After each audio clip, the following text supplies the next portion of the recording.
ರಾಮ ರಾಮ ಹರೆ ಹರೆ ಜಯ ಪ್ರಭುಪದ ಜಯ ಪ್ರಭುಪದ ಜಗದ್ಗುರು ಶ್ರೀಲ ಪ್ರಭುಪದ ಜಯ ಗುರುದೇವ ಜಯ ಗುರುದೇವ ಗುರುದೇವ ಜಯ ಗುರುದೇವ ನಿತ್ಯ ಗೌರ ಹರಿ ಬೋಲ್ ಹರಿ ಬೋಲ್ ಹರಿ ಬೋಲ್ ನಿತಾಯ್ ಗೌರ ಹರಿ ಬೋಲ್ ಸಂಕೀರ್ತನ ಕಿ ಜೈ. ಹರೇ ಕೃಷ್ಣ. ಹರಿ ಬೋಟಿಸ್ಗೆ ಹರೇ ಕೃಷ್ಣ ಮಾತಾಜಿ. ಹರೇ ಕೃಷ್ಣ. ರಾಘವಿಣಿ ಮಾತಾಜಿ, ಸಂಗೀತಾ ಹರೇ ಮಾತಾಜಿ, ಕೃಷ್ಣ. ಹರೇ ಕೃಷ್ಣ ಗುರುಜಿ. ಅರುಣಾ ಮಾತಾಜಿ, ಅನ್ನಪೂರ್ಣ ಮಾತಾಜಿ, ಶ್ವೇತಾ ಮಾತಾಜಿ, ಗಾಯತ್ರಿ ಮಾತಾಜಿ, ವಿಜಯಲಕ್ಷ್ಮಿ ಮಾತಾಜಿ, ನಿಶಾಂತ ಮಾತಾಜಿ, ಉಮಾದೇವಿ ಮಾತಾಜಿ, ವೈಜಯಂತಿ ಮಾತಾಜಿ. ಹರೇ ಕೃಷ್ಣ ಮಾತಾಜಿ. ಹರೇ ಕೃಷ್ಣ ಮಾತಾಜಿ. ಹರೇ ಕೃಷ್ಣ. ಹೇಳಿ ಮತ್ತೆ. ಮಾತಾಜಿ ದಂಡವತ್ ಪ್ರಣಾಮ್ ಮಾತಾಜಿ. ಪ್ರಣಾಮ್ ಅರುಣಾ ಮಾತಾಜಿ.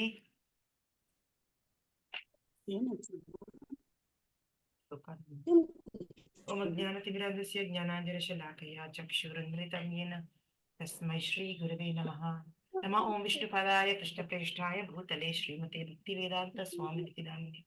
ನಮಸ್ತೆ ಸರಸ್ವತಿ ದೇವಿ ಗೌರವಾಣಿ ಪ್ರಚಾರಿಣಿ ನಿರ್ವಿಶೇಷ ಶೂನ್ಯವಾದಿ ಪಾಶ್ಚಾತ್ಯ ದೇಶಧಾರಣೆ. ಜೈ ಶ್ರೀ ಕೃಷ್ಣ ಚೈತನ್ಯ ಪ್ರಭು ನಿತ್ಯಾನಂದ ಶ್ರೀ ಅದ್ವೈತ ಗದಾಧರ ಶ್ರೀ ಗೌರ ಭಕ್ತವೃಂದ. ಹರೇ ಕೃಷ್ಣ ಕೃಷ್ಣ ಕೃಷ್ಣ ಹರೇ ಹರೇ ಹರೇ ರಾಮ ರಾಮ ರಾಮ ಹರೇ ಹರೇ. ಆಚಾರ್ಯ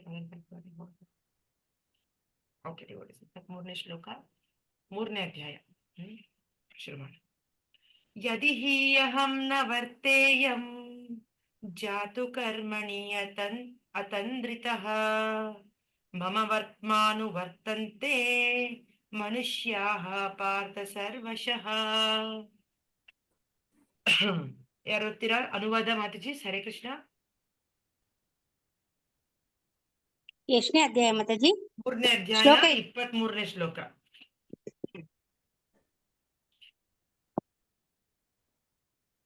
ನಾವು ಓದ್ಲಿ ಮಾತಾಜಿ ಅನುವಾದ. ಅನುವಾದ ಓದಿ ಮಾತಾಜಿ. ಅನುವಾದ. ಪಾರ್ಥ, ನಾನು ಯಾವಾಗಲೇ ಆಗಲಿ ನಿಯಮಿತ ಕರ್ಮಗಳಲ್ಲಿ ನಿರತನಾಗದೆ ಹೋದರೆ ಎಲ್ಲ ಮನುಷ್ಯರು ನನ್ನ ಮಾರ್ಗವನ್ನು ಅನುಸರಿಸುವರು. ಹರೇ ಕೃಷ್ಣ ಮಾತಾಜಿ. ಇಲ್ಲಿವರೆಗೂ ನಾವು ಏನ್ ನೋಡ್ತಾ ಇದ್ವಿ? ಕರ್ಮಯೋಗದಲ್ಲಿ ಏನೋ ಮೋಸ್ಟ್ ಇಂಪಾರ್ಟೆಂಟ್ ಶ್ಲೋಕ ನಾವು ನೋಡಿದ್ವಿ ಹೋದ್ ಕ್ಲಾಸ್ ಅಲ್ಲಿ. ಶ್ರೇಷ್ಠ ಅಲ್ವಾ? ಯದ್ಯದಾಚರತಿ ಶ್ರೇಷ್ಠ ತತ್ತದೇವೇತರೋ ಜನಃ ಸಯತ್ ಪ್ರಮಾಣಂ ಕುರುತೆ ಲೋಕಸ್ತದನು ವರ್ತತೆ ಅಲ್ವಾ? ಶ್ರೇಷ್ಠರು ಏನ್ ನಡ್ಸ್ಕೊಂಡು ಹೋಗ್ತಾರೋ ಅದನ್ನೇ ಬಾಕಿಯವರು ಫಾಲೋ ಮಾಡ್ತಾರಲ್ವ? ಮನೇಲೂ ನಾವು ನೋಡ್ತೀವಲ್ವಾ, ಹಿರಿಯರು ಏನ್ ನಡ್ಸ್ಕೊಂಡು ಹೋಗ್ತಾರೋ ನಾವು ಅದನ್ನೇ ಫಾಲೋ ಮಾಡ್ತೀವಿ. ಸಮಾಜದಲ್ಲೂ ಅಷ್ಟೇ ಅಲ್ವಾ? ಯಾರು ಶ್ರೇಷ್ಠ ವ್ಯಕ್ತರು ಏನ್ ನಡ್ಸ್ಕೊಂಡು ಹೋಗ್ತಾರೋ ಅದೇ ನಾವು ಫಾಲೋ ಮಾಡ್ತೀವಿ. ಅದೇ ರೀತಿ ಭಗವಂತನೂ ಅಷ್ಟೇ, ಯಾವಾಗ ಅವನ ಅವತಾರ ತಗೊಂಡ್ ಬರ್ತಾನೋ ಈ ಭೌತಿಕ ಪ್ರಪಂಚಕ್ಕೆ, ಅವನು ಹೇಗ್ ನಡ್ಕೋತಾನೋ ನಾವು ಅದೇ ಫಾಲೋ ಮಾಡ್ತೀವಿ.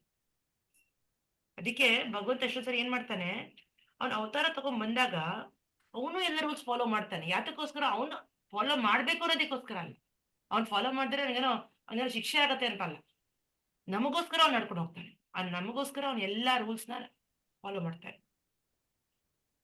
ಯಾಕಂದ್ರೆ ಅದೇ ಹೇಳ್ತಾರೆ ಕಡೆ 23ನೇ ಶ್ಲೋಕದಲ್ಲಿ, ಬಟ್ ಅವನು ಭಗವಂತ ಅನ್ನೋನು ಸರ್ವಶ್ರೇಷ್ಠ ಅಧಿಕಾರಿ ಅವನು ಅಲ್ವಾ? ಅವನು ಹೇಗ್ ನಡ್ಕೊಂಡು ಹೋಗ್ತಾನೋ ಎಲ್ಲರೂ ಫಾಲೋ ಮಾಡ್ತಾರೆ. ಅದಕ್ಕೆ ನಾವು ಅದನ್ನ ತಪ್ಪರ್ಥ ಮಾಡ್ಕೋಬಾರ್ದು. ಅದೆಲ್ಲ ಹೇಳ್ತಿರೋದು. ಗುರುಜಿ, ಸ್ವಲ್ಪ ವಾಲ್ಯೂಮ್ ಕಡಿಮೆ ಆಗಿದೆ. ಬಹುಶಃ ಸೆಕೆಂಡ್ ಇನ್ನೊಂದು ಡಿವೈಸ್ ಓಪನ್ ಆಗಿದೆಯಾ? 2 ಡಿವೈಸ್ ಡಿಸ್ಕನೆಕ್ಟ್ ಮಾಡಿದ್ದೀನಿ ನೋಡಿ. ಇಲ್ಲ ಮಾತಾಜಿ, ವ್ಯಾಲ್ಯೂಮ್ ಕಮ್ಮಿ ಇದೆ. ಓಕೆ, ಇವಾಗ ಹರಿಬೋಲ್ ಬಟ್ ಯಾರು ಕಮ್ಮಿ ಇರ್ಬೇಕು.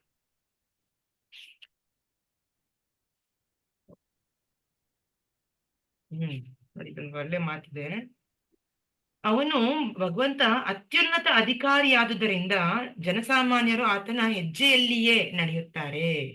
ಆಧ್ಯಾತ್ಮಿಕ ಬದುಕಿನ ಮುನ್ನಡೆಗಾಗಿ ಸಾಮಾಜಿಕ ಶಾಂತಿಯ ಸಮತೋಲನವನ್ನು ಉಳಿಸಿಕೊಳ್ಳಲು ಪ್ರತಿಯೊಬ್ಬ ನಾಗರಿಕ ಮನುಷ್ಯನು ಅನುಸರಿಸಬೇಕಾದ ಸಾಂಪ್ರದಾಯಿಕವಾದ ಕೌಟುಂಬಿಕ ಪದ್ಧತಿಗಳಿವೆ. ಇಷ್ಟೊಂದ್ಸರಿ ಏನಾಗತ್ತೆ, ಆಧ್ಯಾತ್ಮಿಕ ಇವಾಗ ಒಂದು ವ್ಯಕ್ತಿ, ಒಂದು ಸಾಮಾಜಿಕ ವ್ಯಕ್ತಿ, ಒಂದು ನಾಗರಿಕ ವ್ಯಕ್ತಿ ಅಲ್ವಾ, ಸಿವಿಲೈಸ್ ಪರ್ಸನ್ ಎಷ್ಟೊಂದು ಫಾಲೋ ಮಾಡ್ಬೇಕಾಗತ್ತೆ, ಎಷ್ಟೊಂದು ನಿಯಮಗಳು, ರೂಲ್ಸ್. ಇವಾಗ ನೀವು ಬ್ಯಾಂಕ್ ಅಲ್ಲಿ ತಗೊಳ್ಳಿ ಅಥವಾ ಇನ್ನೆಲ್ಲರೂ ಆರ್ಗನೈಸೇಷನ್ ತಗೊಳ್ಳಿ, ಕಾಲೇಜಲ್ಲಿ ತಗೊಳ್ಳಿ, ಸ್ಕೂಲಲ್ಲಿ ತಗೊಳ್ಳಿ, ಅಂತ ಎಷ್ಟೊಂದು ನಿಯಮ ನಿಬಂಧನೆ ಫಾಲೋ ಮಾಡ್ಬೇಕಾಗತ್ತೆ. ಯಾತಕ್ಕೋಸ್ಕರ ಅವ್ರು ಫಾಲೋ ಮಾಡ್ತಾರೆ? ಅವ್ರು ಯಾವ ಟೈಮ್ ಬೇಕಾದ್ರೂ ಬರ್ಬೋದು, ಅವ್ರ ಪ್ರಿನ್ಸಿಪಲ್ ಯಾವ ಟೈಮ್ ಬೇಕಾದ್ರೂ ಬರ್ಬೋದು. ಆದ್ರೆ ಹತ್ರ ಬಂದ್ರೆ ಆ ಒಂದು ವ್ಯವಸ್ಥೆ ಅನ್ನೋದು ಸರಿ ಇರೋದಿಲ್ಲ ಅಲ್ವಾ? ಅದಕ್ಕೋಸ್ಕರ ಅವ್ರು ಕರೆಕ್ಟಾಗಿ ನಡ್ಕೊಂಡು ಹೋಗ್ತಾರೆ. ಸೊ ಅವ್ರು ಆತರ ನಡ್ಕೊಳ್ಳೋದ್ರಿಂದ ಬಾಕಿಯವ್ರಿಗೆ ಅದೊಂದು ಇನ್ಸ್ಪಿರೇಷನ್. ಅದು ರೈಟ್, ಇದೊಂದು ಆಚಾರ ಪ್ರಚಾರ. ಇದು ನಾವೇನ್ ನಡ್ಕೊಂಡು ಹೋಗ್ತೀವೋ ಅದನ್ನ ನಾವ್ ಇನ್ನೊಬ್ರಿಗೆ ಹೇಳಕ್ಕಾಗತ್ತೆ. ಅವನ್ನ ಹೇಳೋದ್ರಲ್ಲೂ ಒಂದು ಒಂದು ಶಕ್ತಿ ಇರುತ್ತೆ ಅಲ್ವಾ? ಒಂದು ಫೋರ್ಸ್ ಆಗಿ ನಾವು ಹೇಳ್ಬೋದು, ಎನ್ಫೋರ್ಸ್ ಮಾಡ್ಬೋದು. ನಾವೇ ನಡ್ಕೊಂಡೇ ಹೋದ್ರೆ, ನಾವೇ ಲೇಟಾಗಿ ಬಂದ್ರೆ ಇನ್ನೊಬ್ರು ನಾವು ಟೈಮಿಗೆ ಬರಕ್ ಹೇಳಕ್ಕಾಗಲ್ಲ. ಸಾರಿ, ನಾನು ಲೇಟಾಗಿ ಬಂದೆ ಇವತ್ತು, ಸಾರಿ. ಬಟ್ ನೀವ್ ಇನ್ಫಾರ್ಮೇಶನ್ ಕೊಟ್ಟಿದ್ದು ಬಂದಿದ್ದೀರಾ. ವಿತೌಟ್ ಕೊಡದೇ ಇದ್ದಿದ್ರೆ ಅವಾಗ ಅದನ್ನ ಸಾರಿ ಹೇಳ್ಬೇಕು. ಇಲ್ಲ ನೀವು you have already informed us much before. So ಹಾಗಾಗಿ ಅದಕ್ಕೋಸ್ಕರ ಕೃಷ್ಣ ಹೇಳೋದು ದಟ್ ಅವನು ಕೂಡ, ಭಗವಂತ ಕೂಡ ಎಲ್ಲ ರೂಲ್ಸ್ ಫಾಲೋ ಮಾಡ್ತಾನೆ ಅಂತ. ಉತ್ಸಿದೇಯುರ್ ಇಮೇ ಲೋಕ ನ ಕುರ್ಯಾಂ ಕರ್ಮ ಚೇದಹಂ ಸಂಕರಸ್ಯ ಚ ಕರ್ತಾಸ್ಯಾಂ ಉಪಹನ್ಯಾಂ ಇಮಾ ಪ್ರಜಾಃ. ಏನಂತ ಭಗವಂತ ಇಲ್ಲಿ? ಯಾರು ಓದ್ತೀರಾ ಅನುವಾದ 24ನೇ ಶ್ಲೋಕದಲ್ಲಿ? ಓದ್ಲಾ ಮಾತಾಜಿ? ಸುಜಾತ ಮಾತಾಜಿ ಓದಿ. ಹರೇ ಕೃಷ್ಣ ಮಾತಾಜಿ. ಅನುವಾದ: ನಾನು ನಿಯಮಿತ ಕರ್ತವ್ಯವನ್ನು ಮಾಡದಿದ್ದರೆ ಈ ಲೋಕಗಳೆಲ್ಲ ನಾಶವಾಗುವುದು. ನಾನೇ ವರ್ಣಶಂಕರಕ್ಕೆ ಕಾರಣನಾಗುತ್ತೇನೆ. ಆದ್ದರಿಂದಾಗಿ ನಾನೇ ಎಲ್ಲಾ ಜೀವಿಗಳ ಶಾಂತಿಯನ್ನು ನಾಶ ಮಾಡುತ್ತೇನೆ. ಹರೇ ಕೃಷ್ಣ ಮಾತಾಜಿ. ಸೊ ಅರ್ಥ ಆಯ್ತಲ್ಲ ನಮ್ಗೆ ಹೇಗೆ ಭಗವಂತ ಇಷ್ಟು ವಿಷಯ ತಿಳಿಸ್ತಾರೆ ಇಲ್ಲಿ. ಮಾಡ್ತೀನಿ ಹೇಳ್ತಾನೆ. ಈ ವರ್ಣಸಂಕರ ಎಷ್ಟೊಂದ್ಸರಿ ಯಾತಕ್ಕೆ ಆಗತ್ತೆ? ಎಷ್ಟೊಂದ್ಸರಿ ನಾವು ವರ್ಣಸಂಕರದಿಂದ ಇಡೀ ಸಮಾಜದ ಒಂದು ಶಾಂತಿನೇ ಹೊಟ್ಟೋಗತ್ತೆ. ಯಾಕಂದ್ರೆ ಅವ್ರಿಗೆ ಯಾವ್ದೇ ರೀತಿ ಒಂದು ಸಮಾಜದ ಬಗ್ಗೆ ಆಗ್ಲಿ, ಶಾಸ್ತ್ರದ ಬಗ್ಗೆ ಆಗ್ಲಿ, ಯಾವ್ದೋ ಒಂದು ರೂಲ್ಸ್ ಅಂಡ್ ರೆಗ್ಯುಲೇಷನ್ ಫಾಲೋ ಮಾಡೋದ ಒಂದು ಶ್ರದ್ಧೆ ಇರೋದಿಲ್ಲ, ಅವ್ರ ಪದ್ಧತಿ ಇರೋದಿಲ್ಲ. ಹಾಗಾಗಿ ವರ್ಣಸಂಕರ ಹುಟ್ಟೋದ್ರಿಂದ ಸಮಾಜದ ಒಂದು ಪೀಸ್ ಆಫ್ ಮೈಂಡೇ ಹಾಳಾಗ್ಬಿಡುತ್ತೆ. ಅಂಡ್ ಯಾವಾಗ ಹೇಳ್ತಾನೆ ಭಗವಂತ ಕೂಡ, ನಾನು ನಿಯಮಿತ ಕರ್ತವ್ಯವನ್ನು ಮಾಡದಿದ್ದರೆ ಈ ಲೋಕಗಳೆಲ್ಲ ನಾಶವಾಗುವುದು, ನಾನೇ ವರ್ಣಸಂಕರಕ್ಕೆ ಕಾರಣನಾಗುತ್ತೇನೆ. ಸೊ ಭಗವಂತ ಅದಕ್ಕೆ ರೂಲ್ಸ್ ಫಾಲೋ ಮಾಡ್ತಾನೆ. ಯಾಕೆ ರಾಮಚಂದ್ರ ಎಷ್ಟು ಸ್ಟ್ರಿಕ್ಟ್ ಆಗಿರ್ತಾನೆ? ಯಾತಿಗೆ ಸ್ಟ್ರಿಕ್ಟ್ ಆಗಿರ್ತಾನೆ ಅವನು? ಯಾತಿಗೋಸ್ಕರ ನಾವನ್ನ ಯಾವಾಗ್ಲೂ ಫಾಲೋ ಮಾಡ್ತಾ ಇದೀವಿ. ನಾವು ಭಗವಂತನ ಯಾವಾಗ್ಲೂ ಮೈಂಡಲ್ಲಿ ಇಟ್ಕೊಂಡು ನಡ್ಕೋತಾ ಇದೀವಿ ಆಕ್ಚುಲಿ. ಅದಕ್ಕೋಸ್ಕರ ಭಗವಂತ ರೂಲ್ಸ್ ಫಾಲೋ ಮಾಡ್ತಾನೆ. ನೋಡಿ, ಇಲ್ಲಿ ಭಗವಂತ ಎಲ್ಲಾ ಜೀವಿರಾಶಿಯ ತಂದೆ.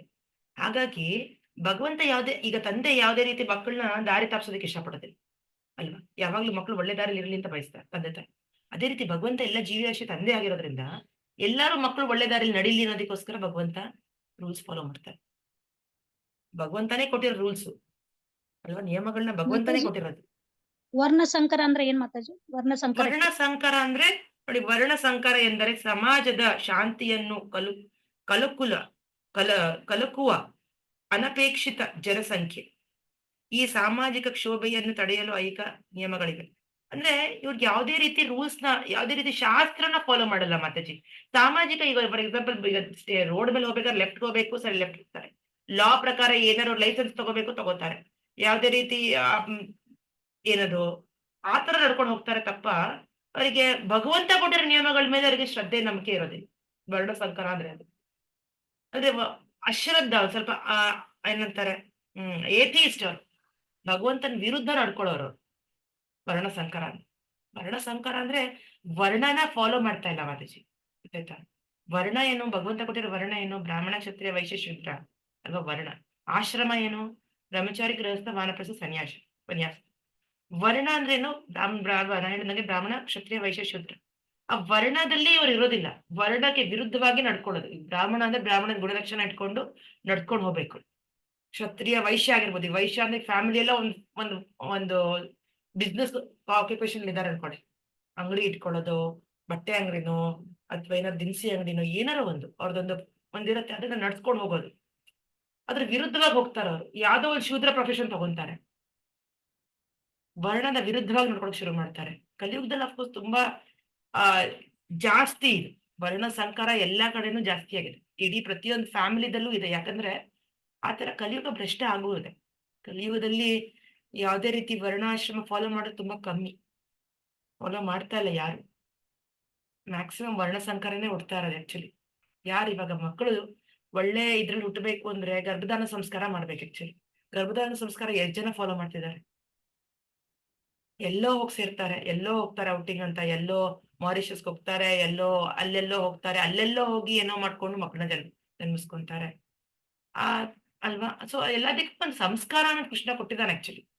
ಬಟ್ ಎಷ್ಟು ಮಟ್ಟಿಗೆ ಫಾಲೋ ಮಾಡ್ತಿದ್ದಾರೆ ಯಾರು? ರೈಟ್? ಯಾರು ಸರಿಯಾಗಿ ನಡ್ಸ್ಕೊಂಡು ಹೋಗ್ತಾ ಇಲ್ಲ. ಯಾರಿಗೂ ಗೊತ್ತಿಲ್ಲ ಆಕ್ಚುಲಿ. ಗೊತ್ತೇ ಇಲ್ಲ. ಅದಕ್ಕೆ ತಾನೇ ವರ್ಣ ಸಂಕರ ಅಂತ ಇರೋದು. ಫಸ್ಟ್ ಆಫ್ ಆಲ್ ಅವ್ರಿಗೆ ಗೊತ್ತೂ ಇಲ್ಲ, ಶ್ರದ್ಧಾ ಫಾಲೋ ಮಾಡೋದಕ್ಕೆ ಅವ್ರಿಗೆ ಶ್ರದ್ಧೆನೂ ಇಲ್ಲ. ಅದಕ್ಕೆ ಚೈತನ್ಯ ಮಹಾಪ್ರಭು ಈಗ ಪ್ರತಿಯೊಂದನ್ನು ಸರಿಪಡಿಸೋದಿಕ್ ಆಗಲ್ಲ. ಪ್ರತಿಯೊಂದನ್ನು ವರ್ಣ ಆಶ್ರಮ ಎಲ್ಲರೂ ಸರಿಯಾಗಿ ವರ್ಣ ನಡ್ಸ್ಕೊಂಡು ಹೋಗ್ಲಿ, ಸರಿಯಾಗಿ ಆಶ್ರಮ ನಡ್ಸ್ಕೊಂಡು ಎಲ್ಲ ಪ್ರತಿಯೊಂದನ್ನು ವರ್ಣಾಶ್ರಮದ ಮೇಲೆ ಗಮನ ಜಾಸ್ತಿ ಕೊಟ್ಟಿಲ್ಲ ಚೈತನ್ಯ ಮಹಾಪ್ರಭು. ಪ್ರತಿಯೊಬ್ಬರನ್ನ ತಿದ್ದಕ್ ಆಗಲ್ಲ ಕಲಿಯುಗದಲ್ಲಿ. ಅದಕ್ಕೋಸ್ಕರ ಭಾಗವತ ಧರ್ಮ ಕೊಟ್ಬಿಟ್ರು. ಆಯ್ತು, ನಿನ್ ಯಾವ್ದೇ ಒಂದು ವರ್ಣ ಆಗು, ಏನೋ ಒಂದು ಆಶ್ರಮ ಆಗು, ಏನಾದ್ರು ಮಾಡ್ಕೊಂಡು ಹೋಗು, ಜಸ್ಟ್ ಜಪ ಮಾಡು ಸಾಕು ಅಂತ ಹರೇ ಕೃಷ್ಣ ಮಹಾಮಂತ್ರ ಹೇಳ್ಕೊಂಡು ಭಾಗವತ ಧರ್ಮ ನಿಭಾಯಿಸ್ಕೊಂಡು ಒಂದು ಪ್ರಾಪರ್ ಬೋನಫೈಡ್ ಗುರು ಇಟ್ಕೊಂಡ್ರೆ ನಮಗೆ ಕೃಷ್ಣ ನಮ್ಗೆ ಜ್ಞಾನೋದಯ ಮಾಡ್ತಾನೆ ಮನ್ಸಿಂದ. ಹೌದಪ್ಪ, ನಾನು ಸರಿಯಾಗಿರ್ಬೇಕು, ನಾನು ಸಮಾಜದ ಒಂದು ಪ್ರತಿನಿಧಿ ಅಲ್ವಾ, ಒಂದ್ ದೊಡ್ಡ ವ್ಯಕ್ತಿ ಹೇಗಿರ್ತಾನೋ ಹಾಗೆ ಎಲ್ರು ಫಾಲೋ ಮಾಡ್ದಂಗೆ ನಾನ್ ಒಂದ್ ಭಕ್ತನಾಗಿ ನಾನು ಸರಿಯಾಗಿಲ್ಲ ಅಂದ್ರೆ ನಾನು ಏನ್ ಇನ್ನೊಬ್ರು ಕೇಳಕ್ಕಾಗಲ್ಲ ಅಲ್ವಾ? ಆಕ್ಚುಲಿ ಚೈತನ್ಯ ಮಹಾಪ್ರಭು ಏನ್ ಹೇಳ್ತಾರೆ, ಯಾರು ಗುರು ಆಗ್ಬೋದು? ಗುರು ಅಂದ್ರೆ ಅವನಿಗೆ ವಿಷ್ಣು ತತ್ವ ತಿಳ್ಕೊಂಡ್ರು ಗುರು ಅಲ್ಲ. ವೈಷ್ಣವ ಅಂದ್ರೆ ಗುರು. ವೈಷ್ಣವ ಅಂದ್ರೆ ಕೃಷ್ಣನ್ ಭಕ್ತ ಅನ್ನೋ ಗುರು. ಗುರು ಅಂದ್ರೆ ಏನು? 4 ಸ್ಟೂಡೆಂಟ್ಸ್ ಅವನ್ನ ನೋಡಿ ಅವ್ರ ತಿಳ್ಕೊಂತಾರೆ, ಕಲ್ತ್ಕೊಂತಾರೆ. ರೈಟ್? ಅವನೇ ಸರಿ ಇಲ್ಲ ಅಂದ್ರೆ, ಗುರುನೇ ಸರಿ ಇಲ್ಲ ಅಂದ್ರೆ, ಚೋರ್ ಗುರು ಆದ್ರೆ ಶಿಷ್ಯರು ಏನಾಗ್ತಾರೆ? ಚಂಡಾಳ ಶಿಷ್ಯರಾಗ್ತಾರೆ. ರೈಟ್? ಅದಕ್ಕೆ ಕೃಷ್ಣ ಹೇಳ್ತಿರೋದು ದಟ್ ನಾವು ಯಾರೇ ಆಗಿರ್ಬೋದು. ಈಗ ನೋಡಿ, ಹಿಂದಿನ ಬಾಬಾದಲ್ಲಿ ಕೂಡ ಪ್ರಭುಪಾದ ಹೇಳ್ತಾರೆ, ಯಾರು ನಿಜವಾದ ಗುರುಗಳು ಅಂದ್ರೆ ಯೂಶಲ್ ನಮ್ಮ ಲೈಫ್ ಅಲ್ಲಿ ಟೀಚರ್, ಸ್ಕೂಲ್ ಟೀಚರು, ತಂದೆ, ಇವರೆಲ್ಲ ನ್ಯಾಚುರಲ್ ಲೀಡರ್ಸ್. ಈಗ ಇವ್ರನ್ನ ನಾವೆಲ್ಲರೂ ಫಾಲೋ ಮಾಡ್ತೀವಿ. ಹೆಡ್ ಮಾಸ್ಟರ್ ಆಗಿರ್ಬೋದು, ರೈಟ್? ನೋಡಿ, ಕಿಂಗ್ ಅವ್ರ executive head of the state, ದೇಶದ ಒಂದು ನಾಯಕ, ಅವ್ನ್ ಯಾವ ರೀತಿ ನಡ್ಕೋತಾನೋ ಎಲ್ಲರೂ ಫಾಲೋ ಮಾಡ್ತಾರೆ. ಅವ್ನ್ ಏನ್ ಮಾತಾಡ್ತಾನೋ, ಅವ್ನ್ ಏನ್ ಸ್ಪೀಚ್ ಕೊಡ್ತಾನೋ, ಅವ್ನ್ ಹೇಗ್ ನಡ್ಕೋತಾನೆ, ಅವ್ನ್ ಹೇಗ್ ಕೂತ್ಕೋತಾನೆ, ಏನ್ ತಿಂತಾನೆ. ಜಸ್ಟ್ ಲೈಕ್ ನಾನು ಸೆಲೆಬ್ರಿಟಿ ಫಾಲೋ ಮಾಡಲ್ವ ಜನ? ಇವಳು ಏನ್ ತಿಂದು, ಇವಳು ಏನ್ ಹೇಗ್ ತಿಂತಾಳೆ, ಯಾವ ತರ ನಡ್ಕೋತಾಳೆ, ಯಾವ ತರ ಆಡ್ತಾರೆ. ಸ್ಪೋರ್ಟ್ಸ್ ಅಲ್ಲೂ ಕೂಡ ಎಷ್ಟೇ, ಸ್ಪೋರ್ಟ್ಸ್ ಅಲ್ಲಿ ಆಡೋರೆಲ್ಲ ಎಷ್ಟೆಲ್ಲ ಫ್ಯಾನ್ ಫಾಲೋಯಿಂಗ್ ಇದ್ದಾರೆ. ಬಟ್ ಅದೇ ಐ ಮೀನ್ ಒಂದು ಒಳ್ಳೆ ಸುಮ್ನೆ ಫ್ಯಾನ್ ಫಾಲೋಯಿಂಗ್ ಸುಮ್ನೆ ಫಾಲೋ ಮಾಡ್ಕೊಂಡ್ರೆ ಸರಿ ಹೋಗಲ್ಲ. ಶ್ರೇಷ್ಠ ವ್ಯಕ್ತಿನ ಫಾಲೋ ಮಾಡ್ಕೊಂಡ್ರೆ ನಮ್ಮ ಜೀವನದಲ್ಲಿ ಮಾರ್ಪಾಡಾಗತ್ತಲ್ಲ, ನಮ್ಮಲ್ಲಿ ಬದಲಾವಣೆನೇ ಆಗುತ್ತೆ ಅಲ್ವಾ? ಅದಕ್ಕೆ ನೋಡಿ, ನನ್ನ ತಂದೆ ಅನ್ನೋ ನ್ಯಾಚುರಲ್ ಲೀಡರ್, ಅವನು ತಾಯಿನೂ ಅಷ್ಟೇ, ಸ್ಕೂಲ್ ಟೀಚರ್. ಇವರೆಲ್ಲರೂ ನಾವು ತುಂಬಾ ಇಷ್ಟಪಡ್ತೀವಿ. ನಾವು ಚಿಕ್ಕ ವಯಸ್ಸಿನ ಜ್ಞಾಪಕ ಇಟ್ಕೋತೀವಿ, ನಮ್ ಟೀಚರ್ ಈ ತರ ಇರ್ತಿದ್ರು, ನಮ್ ಟೀಚರ್ ಈ ತರ ಮಾತಾಡ್ತಾ ಇದ್ರು ಅಲ್ವಾ? ಆತರ ನಮ್ಗೆ ಜ್ಞಾಪಕ ಇರುತ್ತೆ. ಹಾಗಾಗಿ ವರ್ಣಸಂಕರ ಆಗದಿರೋದಕ್ಕೆ ಕೃಷ್ಣ ಹೇಳ್ತಾ ಇರೋದು. ವರ್ಣಸಂಕರ ಆಗ್ಬಾರ್ದು ಅಂದ್ರೆ ಶ್ರೇಷ್ಠರನ್ನ ಫಾಲೋ ಮಾಡ್ಬೇಕು. ಶ್ರೇಷ್ಠ ವ್ಯಕ್ತಿ, ಮಹಾಜನರನ್ನ ಫಾಲೋ ಮಾಡೋದು, ಭಗವಂತ ಪ್ರತಿನಿಧಿಗಳನ್ನ ಫಾಲೋ ಮಾಡೋದು. ಭಗವಂತ ಹೇಗ್ ನಡ್ಕೊಂಡು ಹೋಗ್ತಾನ ಆ ತರ ನಾವು ನಡ್ಕೊಂಡು. ಅದಕ್ಕೂ ಮುಂದೆ ಹೇಳ್ತಾನೆ ಕೃಷ್ಣ. ನೋಡಿ, ಭಗವಂತ ಯಾವ ರೀತಿ ನಡ್ಕೊಂಡು ಹೋಗಿದ್ದಾನೆ ಇವಾಗ ಅದೇ ಹೇಳ್ತಾರೆ. ಇದೇ ಭಾವಾರ್ಥದಲ್ಲಿ ಒಂದು ಭಾಗವತ ಶ್ಲೋಕ ಇದೆ. ನೈತತ್ ಸಮಾಚರೇ ಜಾತು ಮನಸಾಪಿ ಅನೀಶ್ವರಃ ವಿನಶ್ಯತಿ ಆಚರನ್ ಮೌಢ್ಯಾತ್ ಯಥಾರೂಢೋ ಬಿಜಾಂಬಿಷಂ ಈಶ್ವರಾಣಾಂ ವಚ ಸತ್ಯಂ ತಥಾ ವಾಚರಿತಂ ಕ್ವಚಿತ್ ತೇಷಾಂ ಯತ್ ಸ್ವವಚೋ ಯುಕ್ತಂ ಬುದ್ಧಿಮಾಂಸ್ತತ್ ಸಮಾಚರೇತ್. ಅಂದ್ರೆ ಏನು? ಮನುಷ್ಯನು ಭಗವಂತನ ಮತ್ತು ಯಾರು ಓದ್ತೀರಾ? ಹರೇ ಕೃಷ್ಣ. ಅಲ್ಲ, ಶ್ಲೋಕ ತೆಗಿರಿ, ಪೇಜ್ ಏನ್ ಹೇಳಿ ಮಾತಾಜಿ. 176 ಶ್ಲೋಕದ ಅನುವಾದ ಓದಿ. ಹೋದ್ರೆ ಮಾತಾಜಿ. ಮಾತಾಜಿ ಓದಿ. ಮನುಷ್ಯನು ಭಗವಂತನ ಮತ್ತು ಅವನಿಂದ ಅಧಿಕಾರ ಪಡೆದ ಸ್ನೇಹಕರ ಉಪದೇಶಗಳನ್ನು ಅನುಕರಿಸಬೇಕು. ಅಷ್ಟೇ ಅವರ ಉಪದೇಶಗಳನ್ನು ನಮಗೆ ಕಲ್ಯಾಣಕರ. ಬುದ್ಧಿವಂತನಾದ ಮನುಷ್ಯನು ಅವರು ಉಪದೇಶಿಸಿದಂತೆ ಆಚರಿಸುತ್ತಾನೆ, ಆದರೆ ಅವರ ಕಾರ್ಯಗಳನ್ನು ಅನುಕರಿಸಿದಂತೆ ಎಚ್ಚರಿಕೆ ವಹಿಸಬೇಕು. ಶಿವನನ್ನು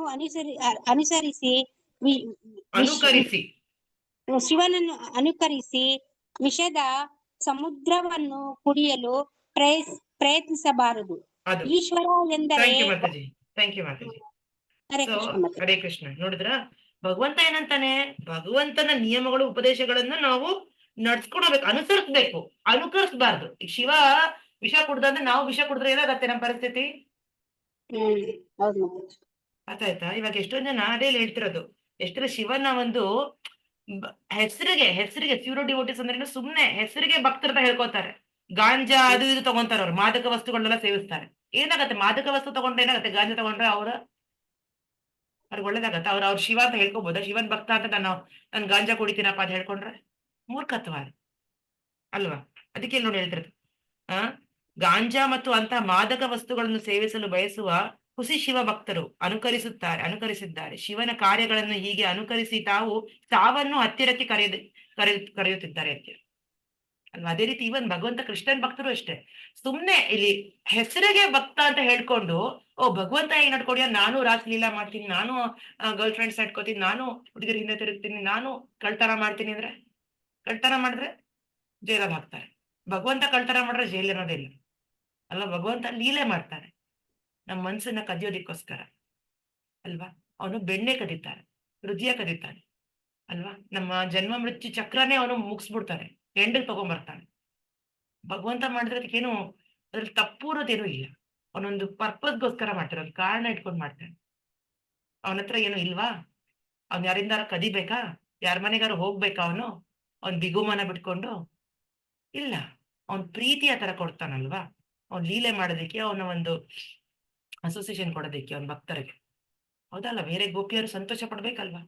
ಅವ್ರು ಎಂಜಾಯ್ ಮಾಡೋದಕ್ಕೋಸ್ಕರ ಕೃಷ್ಣ ಮಾಡ್ತಾನೆ. ಅದನ್ನ ನಾವು ಅನುಕರಿಸಿದ್ರೆ ಏನಾಗತ್ತೆ? ನೋಡೋದಕ್ಕೆ ಚೆನ್ನಾಗ್ ಕಾಣಲ್ಲ. ನಾವ್ ಇನ್ನೊಬ್ರು ಮನೆಗೆ ಹೋಗ್ಬಿಟ್ಟು ಕದ್ಕೊಂಬಂದ್ರೆ. ಅದಕ್ಕೆ ಹೇಳ್ತಾರೆ ಕೃಷ್ಣ, ನಾವು ಭಗವಂತ ಕೊಟ್ಟಿರೋ ಆದೇಶಗಳನ್ನ, ನಿಯಮಗಳನ್ನ ನಾವು ಅನುಸರಿಸ ಪ್ರಯತ್ನ ಮಾಡ್ಬೇಕು. ಭಗವಂತ ಏನ್ ತಿಳಿಸ್ತಾ ಇದ್ದಾರೆ ಈ ಅಧ್ಯಾಯದಲ್ಲಿ. ಓಕೆ, 25ನೇ ಶ್ಲೋಕ. ಸಕ್ತಾ ಕರ್ಮಣಿ ಅವಿದ್ವಾಂಸೋ ಯಥಾ ಕುರ್ವಂತಿ ಭಾರತ, ಕೂರ್ಯಾದ್ ವಿದ್ವಾಂಸ ತಥಾ ಶಕ್ತಾಸ್ ಚಿಕೀರ್ಷಿರ್ ಲೋಕ ಸಂಗ್ರಹಂ. ಗೊತ್ತಿರೋ ಅನುವಾದ? ಹರೇ ಕೃಷ್ಣ ಯಾರೋದಿಲ್ಲ? ಅನ್ನಪೂರ್ಣ ಮಾತಾಜಿ, ನಾನು ಓದ್ಲಾ ಮಾತಾಜಿ? ಸುಧಾ ಮಾತಾಜಿ ಓದಿ. ಹರೇ ಕೃಷ್ಣ. ಅನುವಾದ. ಅಜ್ಞಾನಿಗಳಾದವರು ಹೇಗೆ ಫಲಾಸಕ್ತರಾಗಿ ಕರ್ಮವನ್ನು ಮಾಡುತ್ತಾರೆಯೋ ಹಾಗೆಯೇ ವಿದ್ವಾಂಸರು ಆಸಕ್ತಿ ಇಲ್ಲದೆ ಜನಸಾಮಾನ್ಯರನ್ನು ಯೋಗ್ಯ ಮಾರ್ಗದಲ್ಲಿ ಕರೆದೊಯ್ಯಲು ಕರ್ಮವನ್ನು ಮಾಡಬೇಕು. ಹರೇ ಕೃಷ್ಣ ಮಾತಾಜಿ. Thank you Mataji. ತುಂಬಾ ಒಳ್ಳೆ ವಿಷಯ ಹೇಳ್ತೇನೆ ಕೃಷ್ಣ. ಇಲ್ಲಿ ನೋಡಿ, ಎರಡು ರೀತಿ ವ್ಯಕ್ತಿ ಇರ್ತಾರೆ. ಒಬ್ರು ಕೃಷ್ಣ ಪ್ರಜ್ಞೆದಲ್ಲಿರೋಂಥ ವ್ಯಕ್ತಿ, ಅಂದ್ರೆ ಅವ್ರಿಗೆ ತಿಳುವಳಿಕೆ ಇದೆ ಅವ್ರಿಗೆ ಏನ್ ಮಾಡ್ತಿದ್ದಾರೆ ಅನ್ನೋದು. ಇನ್ನೊಬ್ಬ ಬಂದ್ಬಿಟ್ಟು ಏನು ಕ್ಯಾಟಗರಿ, ಜಸ್ಟ್ ನನ್ ಕರ್ಮ ಫಲ ಬೇಕಪ್ಪ, ನಾ ಕರ್ಮ ಫಲಕ್ಕೋಸ್ಕರ ಮಾತ್ರ ಕೆಲಸ ಮಾಡ್ಕೊಂಡು ಹೋಗ್ತೀನಿ, ನಂಗೇನೋ ಇಲ್ಲಿ ಫಲಿತ ಇಲ್ಲ ಅಂದ್ರೆ ನಾನು ಇಲ್ಲಿ ಇರೋದಿಲ್ಲ ಅಲ್ಲ. ಕೃಷ್ಣ ಪ್ರಜ್ಞೆದಲ್ಲಿ ಇಲ್ಲ ಆ ವ್ಯಕ್ತಿ. ಎರಡು ರೀತಿ ಜನ ಇಲ್ಲಿ ಅಲ್ವಾ? ಇಬ್ರು ಕೆಲಸ ಮಾಡ್ತಾರೆ, ಇಬ್ರು ಕೆಲ್ಸಕ್ಕೆ ಹೋಗ್ತಾರೆ, ಇಬ್ರು ವಾಪಸ್ ಹೋಗ್ತಾರೆ ಅಂತ ಇಟ್ಕೊಳ್ಳೋಣ. ಆದ್ರೆ ತಿಳಿದಿರೋನು ಯಾರು ಕೃಷ್ಣ ಪ್ರಜ್ಞೆದಲ್ಲಿದ್ದಾನೋ ಅವ್ನು ಯಾಕೆ ಕೆಲಸ ಮಾಡ್ತಾನೆ, ಯಾಕೆ ಆಫೀಸ್ ಹೋಗ್ತಾನೆ ಅಲ್ವಾ? ನನ್ನ ಒಂದು ನಿಯಂತ್ರಕ ಭಗವಂತ ಅನ್ನೋದನ್ನು ನಂಬ್ತಾನೆ. ನಾನ್ ಜಸ್ಟ್ ಒಂದ್ ಕೈಯಲ್ಲಿರೋಂಥ ಒಂದೇನಂತ ಇನ್ಸ್ಟ್ರೂಮೆಂಟ್ ಅಲ್ವಾ? ನಿಮಿತ್ತ ಮಾತ್ರ ಅಂತ ಕೃಷ್ಣ ಹೇಳಿದಾನೆ. ನಿಮಿತ್ತ ಮಾತ್ರ ನಾಗುವಂತೆ ಅನುಜನಲ್ಲಿ ಅಲ್ವಾ? ಆ ರೀತಿದೆಲ್ಲ ನಡ್ಕೊಂಡು ಹೋಗ್ತಾನೆ. ಬಟ್ ಇವನು ಅಜ್ಞಾನಿ ವ್ಯಕ್ತಿ, ಕೃಷ್ಣ ಪ್ರಜ್ಞೆದಲ್ಲಿ ಇಲ್ದಿರೋ ವ್ಯಕ್ತಿ, ಅವ್ನು ಬರೀ ಅವನ ಇಂದ್ರಿಯ ಸುಖಕ್ಕೋಸ್ಕರ ಕೆಲಸ ಮಾಡ್ತಾನೆ. ಹಾಗಾಗಿ ಅವ್ನ ಕರ್ಮ ಫಲಿತದ ಒಂದು ರಿಯಾಕ್ಷನ್ಗೆ ಅವನು ಬಂಧಿತನಾಗ್ತಾನೆ. ರೈಟ್? ಇಬ್ರಿಗೂ ತುಂಬಾ ವ್ಯತ್ಯಾಸ ಇದೆ ನೋಡಿ. ಇಲ್ಲಿ ಕೋರಿಕೆಗಳು ಅಷ್ಟೇ. ಕೃಷ್ಣ ಪ್ರಜ್ಞೆದಲ್ಲಿರೋ ವ್ಯಕ್ತಿ ಅವ್ನು ಏನ್ ಕೋರ್ಕೊಂತಾನೆ, ಅವ್ನ್ ಭಕ್ತಿ ಮಾಡೋದಕ್ಕೆ ಯಾವ್ದಾರು ಅನುಕೂಲವಾಗಿರ್ಲಿ ಅವ್ನು ಮಾಡ್ಕೊಂಡು ಹೋಗ್ತಾನೆ. ಇವಾಗ ದುಡ್ಡಿಲ್ಲ ಅಂದ್ರೆ ಯಾರು ಬದುಕಕ್ಕಾಗಲ್ಲ. ಕರೆಕ್ಟ್ ಪ್ರಾಕ್ಟಿಕಲ್ ಆಗಿ ಕೃಷ್ಣ ಹೇಳ್ತಾನೆ, ಈ ಪ್ರಪಂಚದಲ್ಲಿ ಬದುಕ್ಬೇಕಂದ್ರೆ ದುಡಿಮೆ ಮಾಡ್ಲೇಬೇಕಂತ ಹೇಳ್ತಾನೆ. ದುಡಿಮೆ ಮಾಡ್ಬೇಕು ಅಂದ್ರೆ ಕೆಲ್ಸಕ್ಕೆ ಹೋಗ್ಲೇಬೇಕು, ದುಡಿಮೆ ಮಾಡ್ಬೇಕು.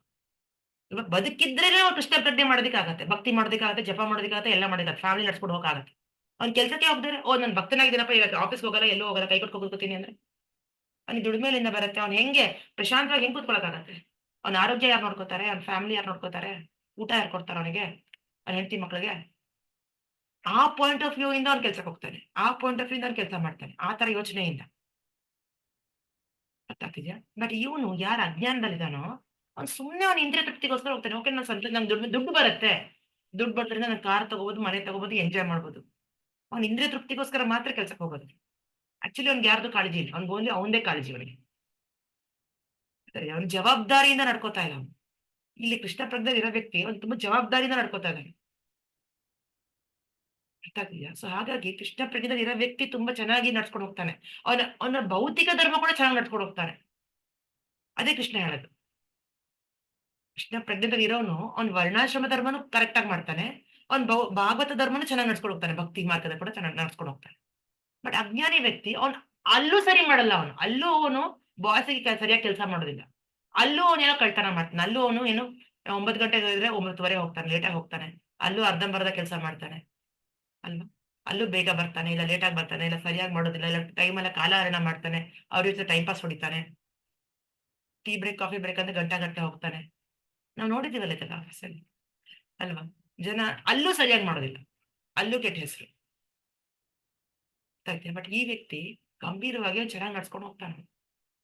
ಹಾಗಾಗಿ ಕೃಷ್ಣನ್ ಹೇಳ್ತಾನೆ, ಈ ಇಬ್ರಿಗೂ ತುಂಬಾ ವ್ಯತ್ಯಾಸ ಇದೆ. ನೋಡೋದಿಕ್ ನಮ್ಗೆ ದೂರದಿಂದ ಒಂದೇ ಅನ್ಸ್ಬೋದು, ಇವನು ಆಫೀಸ್ ಹೋಗ್ತಾನೇನು, ಭಕ್ತನಾಗಿ ಆಫೀಸ್ ಹೋಗ್ತೀಯ, ಕಂಟಿ ಮಲ ಹಾಕೊಂಡಿದ್ದಾನೆ, ಅವ್ನ್ ಜಪ್ಮಲ ಹಾಕೊಂಡಿದ್ದಾನೆ, ಆದ್ರೂ ಲ್ಯಾಪ್ಟಾಪ್ ಹೇಳ್ಕೊಂಡು ಹೋಗ್ಯಾನೇನು, ಇವನ್ ಯಾಕೆ ಕೆಲ್ಸಕ್ಕೆ ಹೋಗಿದ್ದಾನೆ. ಆಗ ಈಗ ಎಷ್ಟೋ ಜನ ನಮ್ ರಿಲೇಟಿವ್ಸ್ ಎಲ್ಲ ಹಂಗೆ ಹೇಳ್ತಾರೆ, ಅದೇನು ನೀವು ಡಿವೋಟೀಸ್ ಆಫ್ ಆಫೀಸ್ಗೆ ಹೋಗ್ತೀರೇನು, ಕಾಡ್ಗೆ ಹೋಗಿರ್ಬೇಕಲ್ವಾ ಅಂತಾರೆ. ಕಾಡ್ಗೆ ಹೋಗಿದ್ರೆ ಯಾರು ನೋಡ್ಕೋತಾರೆ ನಮ್ಗೆ, ರೈಟ್? ಒಂದ್ ಕಾಲದಲ್ಲಿ ಋಷಿಗಳು ಕಾಡಲ್ಲಿ ಇರ್ತಿದ್ರು, ಸಾಧುಗಳು ಕಾಡಲ್ಲಿ ಇರ್ತಿದ್ರು, ಯಾಕಂದ್ರೆ ರಾಜ ನೋಡ್ಕೋತಾ ಇದ್ದ. ಬ್ರಾಹ್ಮಣರವಾಗ ಉದ್ಯೋಗ ಮಾಡೋ ಅವಶ್ಯಕತೆ ಇರ್ಲಿಲ್ಲ ಅಲ್ವಾ. ಇವಾಗ ಕಲಿಯುಗ ಇದು, ಇಲ್ಲಿ ಯಾವ ರಾಜ, ಯಾವ ಮಿನಿಸ್ಟರ್, ಯಾವ ಮಂತ್ರಿ ನಮ್ನ ನೋಡ್ಕೊಳಲ್ಲ, ಯಾರು ಸಾಧುಗಳನ್ನ ನೋಡ್ಕೊಳಲ್ಲ, ಯಾವ ಬ್ರಾಹ್ಮಣರನ್ನ ನೋಡ್ಕೊಳಲ್ಲ. ಸೊ ನಮ್ ದುಡಿಮೆ ನಾವು ಮಾಡ್ಲೇಬೇಕಾಗತ್ತೆ. ಸೊ ಅದಕ್ಕೆ ಇವಾಗ ವರ್ಣ ಸಂಕರ ಆಗಿರೋದ್ರಿಂದ ಎಷ್ಟೊಂದೆಲ್ಲ ಬೇರೆ ವರ್ಣ ಕೆಲಸ ಮಾಡ್ತೀವಿ ನಾವು. ಬ್ರಾಹ್ಮಣರ ಹುಟ್ಟಿದ್ರು ಕೂಡ ಶೂದ್ರ ಕೆಲಸ ಮಾಡ್ತೀವಿ, ವೈಶ್ಯ ಹುಟ್ಟಿದ್ರು ಎಷ್ಟು ಜನ ಇವಾಗ ಶೂದ್ರ ಕೆಲಸ ತಗೋತೀವಿ. ಯಾಕಂದ್ರೆ ಇವಾಗ ಶೂದ್ರ ಕೆಲಸನೇ ಅವೈಲಬಲ್ ಇರೋದು ಪ್ರಪಂಚದಲ್ಲಿ. ಸಿಗೋದೇ ಏನ್ ಕೆಲಸ, ಸಾಫ್ಟ್ವೇರ್ ಕೆಲಸ ಸಿಗತ್ತೆ, ಕಂಪ್ಯೂಟರ್ ಕೆಲಸ ಕೊಡ್ತಾರೆ, ಕಂಪ್ಯೂಟರ್ ನಾಲೆಜ್ ಇದೆಯಾ, ಕಂಪ್ಯೂಟರ್ ಕೆಲಸ ಕೊಡ್ತಾರೆ. ಈಗ ಅವ್ನು ಬಿಟ್ಬಿಟ್ರೆ ಏನಾಗತ್ತೆ, ಅವನ್ಗೆ ಅವ್ನ ದುಡಿಮೆ ಹೋಗುತ್ತೆ. ಅದಕ್ಕೆ ಕಲಿಯುಗದಲ್ಲಿ ಎಲ್ಲ ಆ ವರ್ಣ ಶಂಕರ ಅನ್ನೋದು ನಡೀತಾ ಇದೆ. ವರ್ಣಾಶ್ರಮನ ಕರೆಕ್ಟ್ ಆಗಿ ಫಾಲೋ ಮಾಡೋದಕ್ಕೆ ಅದೇನಂತಾರೆ, ಪರಿಸ್ಥಿತಿನೇ ಆತರ ಇಲ್ಲ, ಅನುಕೂಲವಾಗಿಲ್ಲ. ಅರ್ಥ ಆಗ್ತೀಯ? ಬಟ್ ಆದ್ರೂ ಪ್ರಭುಪಾದ ಏನ್ ಹೇಳ್ತಾರೆ, ಪ್ರಭುಪಾದ ತುಂಬಾ ಪ್ರಾಕ್ಟಿಕಲ್ ಇನ್ಸ್ಟ್ರಕ್ಷನ್ ಕೊಡ್ತಾರೆ. ಓಕೆ, ಕಲಿಯುಗದಲ್ಲಿ ತುಂಬಾ ಕಷ್ಟ, ವರ್ಣ ಫಾಲೋ ಮಾಡೋದು ಕಷ್ಟ, ಬಟ್ ಆದ್ರೂ ಶೂದ್ರ ಪ್ರೊಫೆಷನ್ಗಿಂತ ವೈಶ್ಯ ಪ್ರೊಫೆಷನ್ ಎಷ್ಟೋ ಬೆಟರ್. ವೈಶ್ಯ ಕೆಲಸ ಅಂದ್ರೆ ಏನು, ನಿಂದೆ ಸ್ವಂತ ದುಡಿಮೆ, ನಿಂದೆ ಸ್ವಂತದ್ದು. ಯಾಕಂದ್ರೆ ಶೂದ್ರ ಕೆಲಸದಲ್ಲಿ ಏನಾಗತ್ತೆ, ನಾವು ಒಬ್ರು ಹೇಳಿದ್ದನ್ನ ಫಾಲೋ ಮಾಡ್ತೀವಲ್ವ, ನಮ್ಗಿಂತ ಸುಪೀರಿಯರ್. ಇವಾಗ ಫಾರ್ ಎಕ್ಸಾಂಪಲ್ ಮನೆ ಕೆಲಸದವ್ರು ಬರ್ತಾರೆ ಅಲ್ವಾ, ಅವಳು ಶುದ್ಧ ಕೆಲಸ ಮಾಡ್ತಿರೋದಲ್ವ, ಯಾಕಂದ್ರೆ ನಾವೇನ್ ಹೇಳ್ತೀವಿ ಅಷ್ಟು ಮಾಡ್ತಾರೆ, ಪಾತ್ರೆ ತೊಡಿತಾಳೆ, ಬಟ್ಟೆ ಒಗಿತಾಳೆ, ಸಂಬಳಕ್ಕೆ ಕಾಯ್ಕೊಂಡು ತಗೊಂಡು ಹೋಗ್ತಾಳೆ. ಅದೇ ಸೇಮ್ AC ಆಫೀಸಲ್ಲಿ ಕೂತ್ಕೋತೀವಿ ನಾವು, ನಮ್ಮ ಬಾಸ್ ಏನ್ ಹೇಳ್ತಾರೆ ಅದು ಫಾಲೋ ಮಾಡ್ತೀವಿ ಅಷ್ಟೇ. ಅದೊಂದು ನಮ್ಮ ಬುದ್ಧಿಯಾಗ ನಾವು ಉಪಯೋಗಿಸೋದಿಲ್ಲ. ಅರ್ಥ ಆಗ್ತಿದ್ಯಾ? ಅಂಡ್ ಅವರ ಕರ್ಮ ನಾವು ತಗೋತೀವಿ. ಬಟ್ ಅದೇ ವೈಶ್ಯ ಕೆಲಸದಲ್ಲಿ ಏನಾಗತ್ತೆ, ನಾವು ಸ್ವಂತವಾಗಿ ಮಾಡಿದಾಗ, ಸ್ವಂತವಾಗಿ ಬುದ್ಧಿ ಉಪಯೋಗ ಮಾಡ್ತೀವಿ. 4 ಜನಕ್ಕೆ ನಾವು ಕೆಲಸ ಕೊಡಕ್ಕೆ ಒಂದ್ ಸಾಮರ್ಥ್ಯತೆ ಬರುತ್ತೆ, ಹೌದಲ್ಲ? ಈಗ ಬಿಸ್ನೆಸ್ ಅಲ್ಲಿ ಇದ್ರೆ 4 ಜನ ಬೇಕಾಗತ್ತೆ ಹೆಲ್ಪ್ಗೆ ಅಲ್ವಾ. ಇವಾಗ ಒಂದ್ ಅಂಗಡಿನೇ ತಗೊಳ್ಳಿ, ಅಂಗಡಿದಲ್ಲಿ 4 ಜನ ಇರ್ತಾರಲ್ವಾ, ಕಟ್ಟೋನು, ಪಟ್ನ ಕಟ್ಟೋನು, ಸಾಮಾನ್ ತರೋನು, ಸಾಮಾನ್ ಲೋಡ್ ಮಾಡೋನು, ಅನ್ಲೋಡ್ ಮಾಡೋನು, ಅಕೌಂಟ್ಸ್ ಬರೆಯೋನು, ಎಲ್ಲದಕ್ಕೂ ಎಲ್ಲಾನು ಒಂದ್ ಸಿಸ್ಟಮ್ ಅಲ್ವಾ. 4-5 ಜನ ಇನ್ವಾಲ್ವ್ ಆಗ್ತಾರೆ, ಸ್ವಂತ ಬುದ್ಧಿ ಯೂಸ್ ಮಾಡ್ತೀವಿ, ನಮ್ದಾದೇ ಒಂದು ಸೆಟಪ್ ಅದು. ಅದಕ್ಕೋಸ್ಕರ ನಾವ್ ಎಷ್ಟು ಶ್ರಮ ಹಾಕಿದ್ರು ನಮ್ಗೆ ಒಂದ್ ತೃಪ್ತಿ ಅನ್ನೋದಿರುತ್ತೆ ಅಲ್ವಾ. ಇಲ್ಲಿ ಏನಾಗುತ್ತೆ, ಅಲ್ಲಿ ಪ್ರಾಫಿಟ್ ಕೂಡ ಪೂರ್ತಿ ನಮ್ಗೆ ಸಿಗತ್ತೆ, ಯಾರು ಮಾಲೀಕನೋ ಅವನು. ಬಟ್ ಇಲ್ಲಿ ಪ್ರಾಫಿಟ್ ಅವ್ನು ಹೊಡ್ಕೋತಾನೆ, ಯಜಮಾನ ಹೊಡ್ಕೋತಾನೆ. ಅವನ್ ಏನ್ ಕೊಡ್ತಾನೆ, ಇವನಿಗೆ ಒಂದ್ ಸ್ವಲ್ಪ ಕೊಡ್ತಾನೆ ಅಷ್ಟೇ, ಕೆಲಸ ಪೂರ್ತಿ ತೆಗಿಸ್ತಾನೆ, ಸಂಬಳ ಅವನು ಕಮ್ಮಿ ಕೊಡ್ತಾನೆ, ಜಾಸ್ತಿ ಮ್ಯಾಕ್ಸಿಮಮ್ ಅವನೇ ಇಟ್ಕೊತಾನೆ ಯಜಮಾನ. ನಾವು ಕೊಡ್ತೀವಲ್ಲ ಸಾಫ್ಟ್ವೇರ್ ಕಂಪ್ನಿಗಳು, ನಮ್ದೇ ಓನ್ ಕಂಪ್ನಿ ತೆಗೆದ್ರೆ ಬೇರೆ ಇರುತ್ತೆ ವರಮಾನ. ಬಟ್ ನಾವ್ ಇನ್ನೊಬ್ರು ಕೆಲಸ ಮಾಡಿದ್ರೆ ನಮ್ಗೆ ಇಷ್ಟೇ ಕೊಡ್ತಾರೆ, ಇಷ್ಟೇ ನಾವ್ ಎಷ್ಟು ವರ್ಷ ದುಡಿತೀವಿ, ನಮ್ ಜೀವನ ಪರ್ಯಂತ ದುಡಿತಾನೆ ಇರ್ಬೇಕಾಗತ್ತೆ, ಇಷ್ಟು ಸೇರಿಸ್ಬೋದು. ಬಟ್ ಅದೇ ಒಂದ್ ಸ್ವಂತ ತೆಗೆಯೋದು ಅಷ್ಟು ಸುಲಭ ಅಲ್ಲ. ಹಾಗೇನು ಅವನು ಅದಕ್ಕೆ ಕಷ್ಟ ಪಡ್ಲೇಬೇಕು, ಸಾಕಷ್ಟು ಅಂತ ತಿಳ್ಕೊಬೇಕು, ಸಾಕಷ್ಟು ಪರಿಶ್ರಮ ಆಗ್ಬೇಕು, ಒಂದ್ ಫೀಲ್ಡಲ್ಲಿ ಅವ್ನು ಎಕ್ಸ್ಪರ್ಟ್ ಆಗ್ಬೇಕು. ಏನೇ ಫೀಲ್ಡ್ ಇರ್ಬೋದು, ಕೋಚಿಂಗ್ ಫೀಲ್ಡ್ ಇರ್ಬೋದು, ಒಂದ್ ಸ್ವಂತ ಬಿಸ್ನೆಸ್ ಒಂದ್ ಅಂಗಡಿ ತೆಗಿಯಂತ ಫೀಲ್ಡ್ ಇರ್ಬೋದು, ಹೇಗ್ ಮಾತಾಡೋದು, ಹೇಗ್ ಕಸ್ಟಮರ್ ಫೇಸಿಂಗ್ ಎಲ್ಲಾನು ಬೇಕಲ್ಲ. ಎಲ್ಲ ಅವನು ಕಲ್ತ್ಕೊಂಡು ಅವ್ನು ಮಾಡ್ತಾನೆ, ಅದು ಎಷ್ಟೋ ಬೆಟರ್ ಅಂತ ಪ್ರಭುಪಾದ. ವೈಶ್ಯ ಪ್ರೊಫೆಷನ್ ತುಂಬಾ ಬೆಟರ್ ಅಂತ, ವೈಶ್ಯ ಕೆಲಸ ನಮ್ದೇ ಸ್ವಂತ ಅನ್ನೋದು. ಆಯ್ತಾ? ಈವನ್ ಏನು ಮಾಡಕ್ಕಾಗ್ಲಿಲ್ಲ ಅಂದ್ರು ಮನೇಲಿ ಟ್ಯೂಷನ್ ಮಾಡೋದು, ಮನೆಯಲ್ಲೇ ಪಾಠ ಹೇಳ್ಕೊಡೋದು, ಮನೇಲಿ ಸಂಗೀತ ಹೇಳ್ಕೊಡೋದು 4 ಜನಕ್ಕೆ ಅಲ್ವಾ. ನಾವೇ ಸ್ವಂತ ಮಾಡೋದು, ಇನ್ನೊಬ್ರು ಕೆಳಗಡೆ ಮಾಡದೇ ಇರೋದು, ಒಬ್ರು ಕೆಳಗಡೆ ಮಾಡದೇ ಇರೋದು, ಆಫೀಸ್ಗೆ ಹೋಗದೆ ಇರೋದು, ಇದು ಉತ್ತಮ ಅಂತಾರೆ ಪ್ರಭು. ಇದ್ರಿಂದ ಏನಾಗತ್ತೆ, ನಮ್ಮ ಪ್ರಜ್ಞೆ ಅನ್ನೋದು, ಇದು ಭೌತಿಕ. ಓಕೆ, ನಮ್ ದುಡಿಮೆ ಬರುತ್ತೆ, ಇನ್ನೊಬ್ಬ ಕೆಲಸ ಮಾಡೋದು ಇದೆಲ್ಲ ಸರಿ, ಸಂಬಳ ಕಮ್ಮಿ ಅದೆಲ್ಲ ಓಕೆ. ಬಟ್ ನಮ್ಮ ಪ್ರಜ್ಞೆದಲ್ಲಿ ಕೂಡ ಚೇಂಜ್ ಇರುತ್ತೆ ಅಂತಾರೆ ಪ್ರಭುಪಾದ. ಹೈಯರ್ ಕಾನ್ಶಿಯಸ್ನೆಸ್ ವೈಶ್ಯ ಅಂದ್ರೆ, ಶೂದ್ರಕ್ಕಿಂತ ವೈಶ್ಯ ಅಂದ್ರೆ ತುಂಬಾ ಬುದ್ಧಿಶಕ್ತಿ ಉಪಯೋಗಿಸ್ತಾನೆ, ಅವನ್ ಪ್ರಜ್ಞೆ ಕೂಡ ಮೇಲಿರುತ್ತೆ. ತುಂಬಾ ಈ ಸುಲಭವಾಗಿ ಅವನು ಬ್ರಾಹ್ಮಣ ಪ್ರಜ್ಞೆಗೆ ಬಂದ್ಬಿಡ್ಬೋದು, ಅಂದ್ರೆ ವೈಷ್ಣವ ಪ್ರಜ್ಞೆ ಬರ್ಬೋದು, ಕೃಷ್ಣ ಪ್ರಜ್ಞೆ ಮಾಡೋದಕ್ಕೆ ತುಂಬಾ ಅನುಕೂಲ ಆಗತ್ತೆ. ಬಟ್ ಇವನು ಶೂದ್ರಂಗೆ ಏನಾಗತ್ತೆ, ಶೂದ್ರ ಕೆಲಸದಿರೋನಿಗೆ, ಒಬ್ರು ಕೆಳಗಡೆ ಮಾಡೋನಿಗೆ ಅವನಂತರ ಅವನಿಗೆ ಫ್ರೀಡಮ್ ಅನ್ನೋದಿಲ್ಲ. ಆತರ ಅವನಿಗೆ ಜಪ ಮಾಡೋದಕ್ಕೆ ಅಲ್ಲೇನೋ ಅನುಕೂಲ ಇರೋದಿಲ್ಲ. ಅವನ್ ಇಷ್ಟ ಕೆಲಸ ಇಷ್ಟ ಅವರ್ ಅಲ್ಲಿ ಇರ್ಲೇಬೇಕು, ಅವ್ನಿಗೆ ಯಾವ್ದೇ ರೀತಿ ಬಿಡುಗಡೆ ಇರೋದಿಲ್ಲ ಅಲ್ವಾ. ಸೊ ತುಂಬಾ ಅಲ್ಲಿ ನೆಗೆಟಿವಿಟಿ ಜಾಸ್ತಿ ಇದೆ. ನೋಡೋದಕ್ಕೆ ತುಂಬಾ ಸುಲಭ ಅನ್ಸ್ಬೋದು, ಏನಪ್ಪ ಟಕ್ಕಂತ ರೆಸ್ಯೂಮೆ ಹಾಕು, ಕೆಲ್ಸ ತಗೋ, ಆಯಾಗಿರು ಅಂತ ಹೇಳ್ಬೋದು. ಬಟ್ ನೋಡೋದಿಕ್ ತುಂಬಾ ಹಾಯ್ ಅನ್ಸುತ್ತೆ. ಅದೇ ಹೇಳ್ತಾನೆ ಕೃಷ್ಣ, ಸಂತೋಷದಲ್ಲಿ ಕೂಡ ತುಂಬಾ ಈಸಿಯಾಗಿ ಸಿಕ್ಬಿಟ್ರೆ ಅದು ಒಳ್ಳೇದಲ್ಲ ಅಂತ ಹೇಳ್ತಾರೆ ಅಲ್ವಾ. ಇಲ್ಲಿ ನೀನ್ ಸ್ವಂತವಾಗಿ ಮಾಡೋದಿಕ್ಕೆ ಶುರುದಲ್ಲಿ ತುಂಬಾ ಕಷ್ಟ ಅನ್ಸುತ್ತೆ, ಸ್ವಂತವಾಗಿ ಏನೇ ಮಾಡೋದಿಕ್ಕೆ. ಬಟ್ ನಿಧಾನವಾಗಿ ಅದು ಸೆಟ್ಲ್ ಆದ್ಮೇಲೆ ತುಂಬಾ ಈಸಿ ಆಗಿರುತ್ತೆ. ನಿಮ್ ಸ್ವಂತ ಟೈಮ್ ಅನ್ನೋದು ಸಿಗತ್ತೆ. ನಮ್ ಜೀವನಕ್ಕೆ ಏನ್ ಬೇಕೋ ಅದಕ್ಕೆಲ್ಲ ಪ್ರಯತ್ನ ಹಾಕ್ಬೋದು, ಅದಕ್ಕೆ ಆ ರೀತಿ ನಾವು ನಡ್ಕೋಬಹುದು. ಇನ್ನು ಹೆಚ್ಚಿನ ಸಂಪಾದನೆ ಮಾಡ್ಬೋದು, ಇನ್ನು ಹೆಚ್ಚು ಕೃಷ್ಣ ಕೊಡೋದಕ್ಕೆ ಅನುಕೂಲ ಆಗತ್ತೆ. ಆ ರೀತಿ ಪ್ರಭುಪಾದ್ ಎನ್ಕರೇಜ್ ಮಾಡ್ತಾರೆ ಆಚಾರ್ಯರು. ಸೊ ಪ್ರಭುಪಾದಿಗೆ ಎಲ್ಲ ಗೊತ್ತು. ಅದಕ್ಕೋಸ್ಕರ ಪ್ರಭುಪಾದರು ಕೂಡ ಅಷ್ಟೇ, ಅವ್ರ ಸ್ವಂತ ಬಿಸ್ನೆಸ್ ಎಸ್ಟಾಬ್ಲಿಷ್ ಮಾಡೋದಕ್ಕೆ ಪ್ರಯತ್ನ ಮಾಡಿದ್ರು. ರೈಟ್, ಅವರು ಕೆಮಿಕಲ್ ಕೆಮಿಸ್ಟ್ ಅಂದ್ರೆ ಏನು, ಫಾರ್ಮಸಿ ಶಾಪ್. ಅದ್ರ ಮೆಡಿಕಲ್ಸ್ ನಾವೇನ್ ಕೊಂಡ್ಕೋತೀವೋ ಸಾಮಾನು, ಮೆಡಿಸಿನ್ಸ್ ಅಲ್ವಾ, ಔಷಧಿ. ಲ್ಯಾಬ್ ಅಸಿಸ್ಟೆಂಟ್ ಆಗಿದ್ರು, ಲ್ಯಾಬ್ ನಲ್ಲೂ ಇದ್ರು. ಅವ್ರಿಗೆ ಔಷಧಿಗಳ ಬಗ್ಗೆ ಎಷ್ಟು ನಾಲೆಜ್ ಇತ್ತು. ಅವ್ರು ಸ್ವಂತ ಇದು ಸೆಟಪ್ ಮಾಡಿದ್ರು, ಅವರು ಫಾರ್ಮಸಿ ಶಾಪ್. ಅದು ಸ್ವಂತ ಮಾಡಿದ್ರೆ ಬೇರೆ ತರ ಇರುತ್ತೆ, ಇನ್ನೊಬ್ರು ಕೆಳಗಡೆ ಮಾಡಿದ್ರೆ ಬೇರೆ ತರ ಇರುತ್ತೆ ಪ್ರಜ್ಞೆ ನಮ್ದು. ಸುಮ್ನೆ ಹೌದು ಹೌದು ಹೌದು ಕೈ ಕಟ್ಕೊಂಡು ಸುಮ್ನೆ ಸರ್ ಹೌದು ಬಾಸ್ ಹೌದು ಅಷ್ಟೇ, ನಾವು ಬುದ್ಧಿ ಉಪಯೋಗನೇ ಮಾಡಿದ್ವಿ. ಹಾಗಾಗಿ ವರ್ಣ ಸಂಕಾರ ಎಲ್ಲಾ ಕಡೆ ಇದೆ. ಕೃಷ್ಣಂಗ್ ಅದೆಲ್ಲ ಗೊತ್ತು, ಆಚಾರ್ಯರಿಗೂ ಗೊತ್ತು. ಕಲಿಯುಗದಲ್ಲಿ ಇದನ್ನ ಜಾಸ್ತಿ ನಾವು ಬದಲಾಯಿಸಕ್ ಆಗಲ್ಲ. ಆದ್ರೆ ಅದ್ರಲ್ಲೂ ಬೆಟರ್ ಅಂದ್ರೆ ಶೂದ್ರಕ್ಕಿಂತ ವೈಶ್ಯ ಪ್ರೊಫೆಷನ್. ಸ್ವಂತ ಮಾಡೋದು, ಏನಾದ್ರು ಸ್ವಂತ ಯಾವ್ದ್ರಲ್ಲಾದ್ರು ಒಂದ್ ಫೀಲ್ಡ್ ಅಲ್ಲಿ ನಾವು ಎಕ್ಸ್ಪರ್ಟ್ ಆಗೋದು, ಹೇಳೋದು, ಏನೇ ಇರ್ಬೋದು. ಅದು ಪಾಠ ಹೇಳ್ಕೊಡೋದಿರ್ಬೋದು, ಸಂಗೀತ ಇರ್ಬೋದು, ಅಥವಾ ನೀವು ಸಾಫ್ಟ್ವೇರ್ ಇದೆ, ಸಾಫ್ಟ್ವೇರ್ ವಿಷಯನೇ ಇರ್ಬೋದು. ಅದನ್ನ ಕಲ್ತ್ಕೊಂಡು ನಾವ್ ಇನ್ನೊಬ್ರಿಗೆ ಹೇಳೋದು, ಅಥವಾ ನಾವೇ ಮನೆಗಳಲ್ಲಿ ಅಡಿಗೆ ತಿಂಡಿ ಇದು ಮಾಡಿ ಪುಡಿಗಳನ್ನೆಲ್ಲ ಮಾಡಿ ಅದನ್ನು ಮಾಡ್ತಾರೆ ಎಷ್ಟೊಂದ್ ಜನ. ಹೌದು, ಎಷ್ಟೊಂದ್ ಜನ ಕೇಟರಿಂಗ್ ಬಿಸ್ನೆಸ್ ಮಾಡ್ತಾರೆ, ಅವ್ರು ಸ್ವಂತ ಅಂಗಡಿ ತೆಗಿತಾರೆ, ಹೋಟೆಲ್ ಆಗ್ಲಿ ಏನಾದ್ರು. ಅದೇ ಇವಾಗ ನಮ್ಮ ಡಿವೋಟಿಸ್ ಎಲ್ಲ ಎಷ್ಟೊಂದ್ ಜನ ಗೌರಂಗಿ ಮಾತಾಜಿನ ಹೇಳ್ಕೊತೀನಿ ಗದಗಲ್ಲಿ. ಅವತ್ತು ಇವಾಗ ಒಂದು ಸ್ವಂತ ಶಾಪ್ ತೆಗ್ದಿರೋರು, ಊಟ ತಿಂಡಿ ಶಾಪ್, ಪ್ರಸಾದ ಶಾಪ್, ಜಗನ್ನಾಥ್ ಕೇಟರ್ಸ್ ಅಂತ. ಯಾತ್ರಿಗಳು ನಾವು ಹೋಗ್ಬೇಕಾದ್ರೆ, ಊರಿಂದ ಊರಿಗೆ ಪ್ರಯಾಣ ಮಾಡ್ಬೇಕಾದ್ರೆ ನಮ್ಗೆ ಊಟ ತಿಂಡಿ ಯಾರು ಕೊಡ್ತಾರೆ? ನಾವ್ ಈ ಡಿವೋಟಿಸ್ ಕಾಲ್ ಮಾಡಿ ಫೋನ್ ಇದು ಕರ್ಸ್ತೀವಿ, ನಾವು ಫುಡ್ ಆರ್ಡರ್ ಮಾಡ್ತೀವಿ. ಈ ಟೈಮಿಗೆ ಈ ಟ್ರೈನ್ ಅಲ್ಲಿ ಇದೀವಿ ಅಂದ್ರೆ ಅವ್ರು ಚೆಕ್ ಮಾಡ್ಕೋತಾರೆ, ಈ ಟ್ರೈನ್ ಈ ಸ್ಟೇಷನ್ ಈ ಟೈಮಲ್ಲಿ ಬರುತ್ತೆ ಅಂತ. ಆ ಟೈಮಲ್ಲಿ ರೆಡಿ ಮಾಡಿ ಕಳ್ಸಿಕೊಡ್ತಾರೆ. ಅದನ್ನ ಮಾಡಿ ಇವಾಗ ಮಾತಾಜಿ ಅವರು ಸ್ವಂತ ಅಂಗಡಿ ತೆಗ್ತಾರೆ, ಅಲ್ಲಿ ಊರಲ್ಲಿರೋ ಎಲ್ಲೂ ತಗೋಬಹುದು ಪ್ರಸಾದ. ಅದ್ರಲ್ಲಿ ವರಮಾನ ಇಲ್ವಾ? ವರಮಾನ ಇದೆ. ನಾವ್ ಮನೇಲಿ ಅಡಿಗೆ ಮಾಡೋದ್ ಬದ್ಲು ಇಲ್ಲೇ ಮಾಡಿ ಅದೇ ಮನೆ ಮಂದಿರು ತಿಂತಾರೆ. ಸಪ್ರೇಟ್ ಆಗಿ ಅಡಿಗೆ ಮಾಡ್ಬೇಕಾಗಿಲ್ಲ. ಇಲ್ಲಿ ಒಟ್ಟಿಗೆ ಇಷ್ಟು ಜನಕ್ಕೆ ಮಾಡ್ತಾರೆ, 20 ಜನಕ್ಕೆ 50 ಜನಕ್ಕೆ ಮಾಡ್ತಾರೆ, ಎಲ್ಲರೂ ತಗೋತಾರೆ.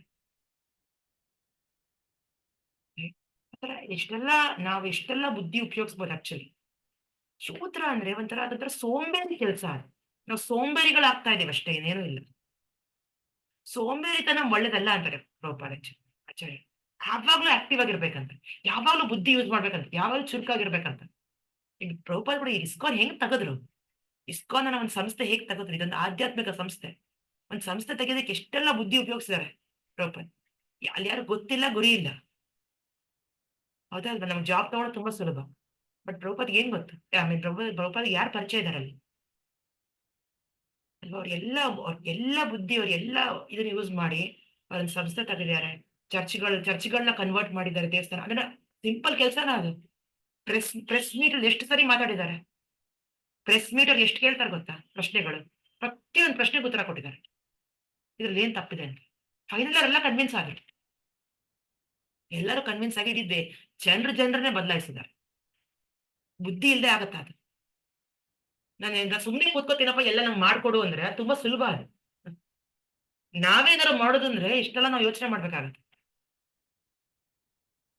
ಅದು ಕೃಷ್ಣ ಅದೇ ಹೇಳ್ತಾರೆ, ಆತರ ಇರು ಅಂತ ಹೇಳ್ತಾರೆ. ಆತರ ಇದ್ರೆ ನಾವು ಇನ್ನು ನೆಕ್ಸ್ಟ್ ಸ್ಟೆಪ್ ಹೋಗಕ್ಕೆ ಈಸಿ ಆಗತ್ತೆ.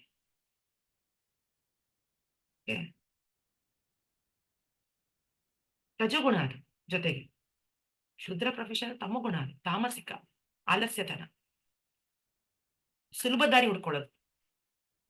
ಬಟ್ ಅದ್ರಲ್ಲಿ ಎಷ್ಟೆಲ್ಲ ನೆಗೆಟಿವ್ ಇದೆ ನಾವು ಯೋಚನೆ ಮಾಡೋದಿಲ್ಲ. ಈಗ ಫಾರ್ ಎಕ್ಸಾಂಪಲ್ ಒಂದ್ ಮನೆ ಕಟ್ಸೋದೇ ಇರ್ಬೋದು, ಜಾಗ ತಗೊಂಡು ಮನೆ ಕಟ್ಸೋದು, ಅದ್ರಲ್ಲಿ ಎಷ್ಟೆಲ್ಲ ಪರಿಶ್ರಮ ಇರುತ್ತೆ, ಎಷ್ಟೆಲ್ಲ ವಿಷಯ ಬಗ್ಗೆ ತಿಳ್ಕೊಬೇಕಾಗಿರುತ್ತೆ.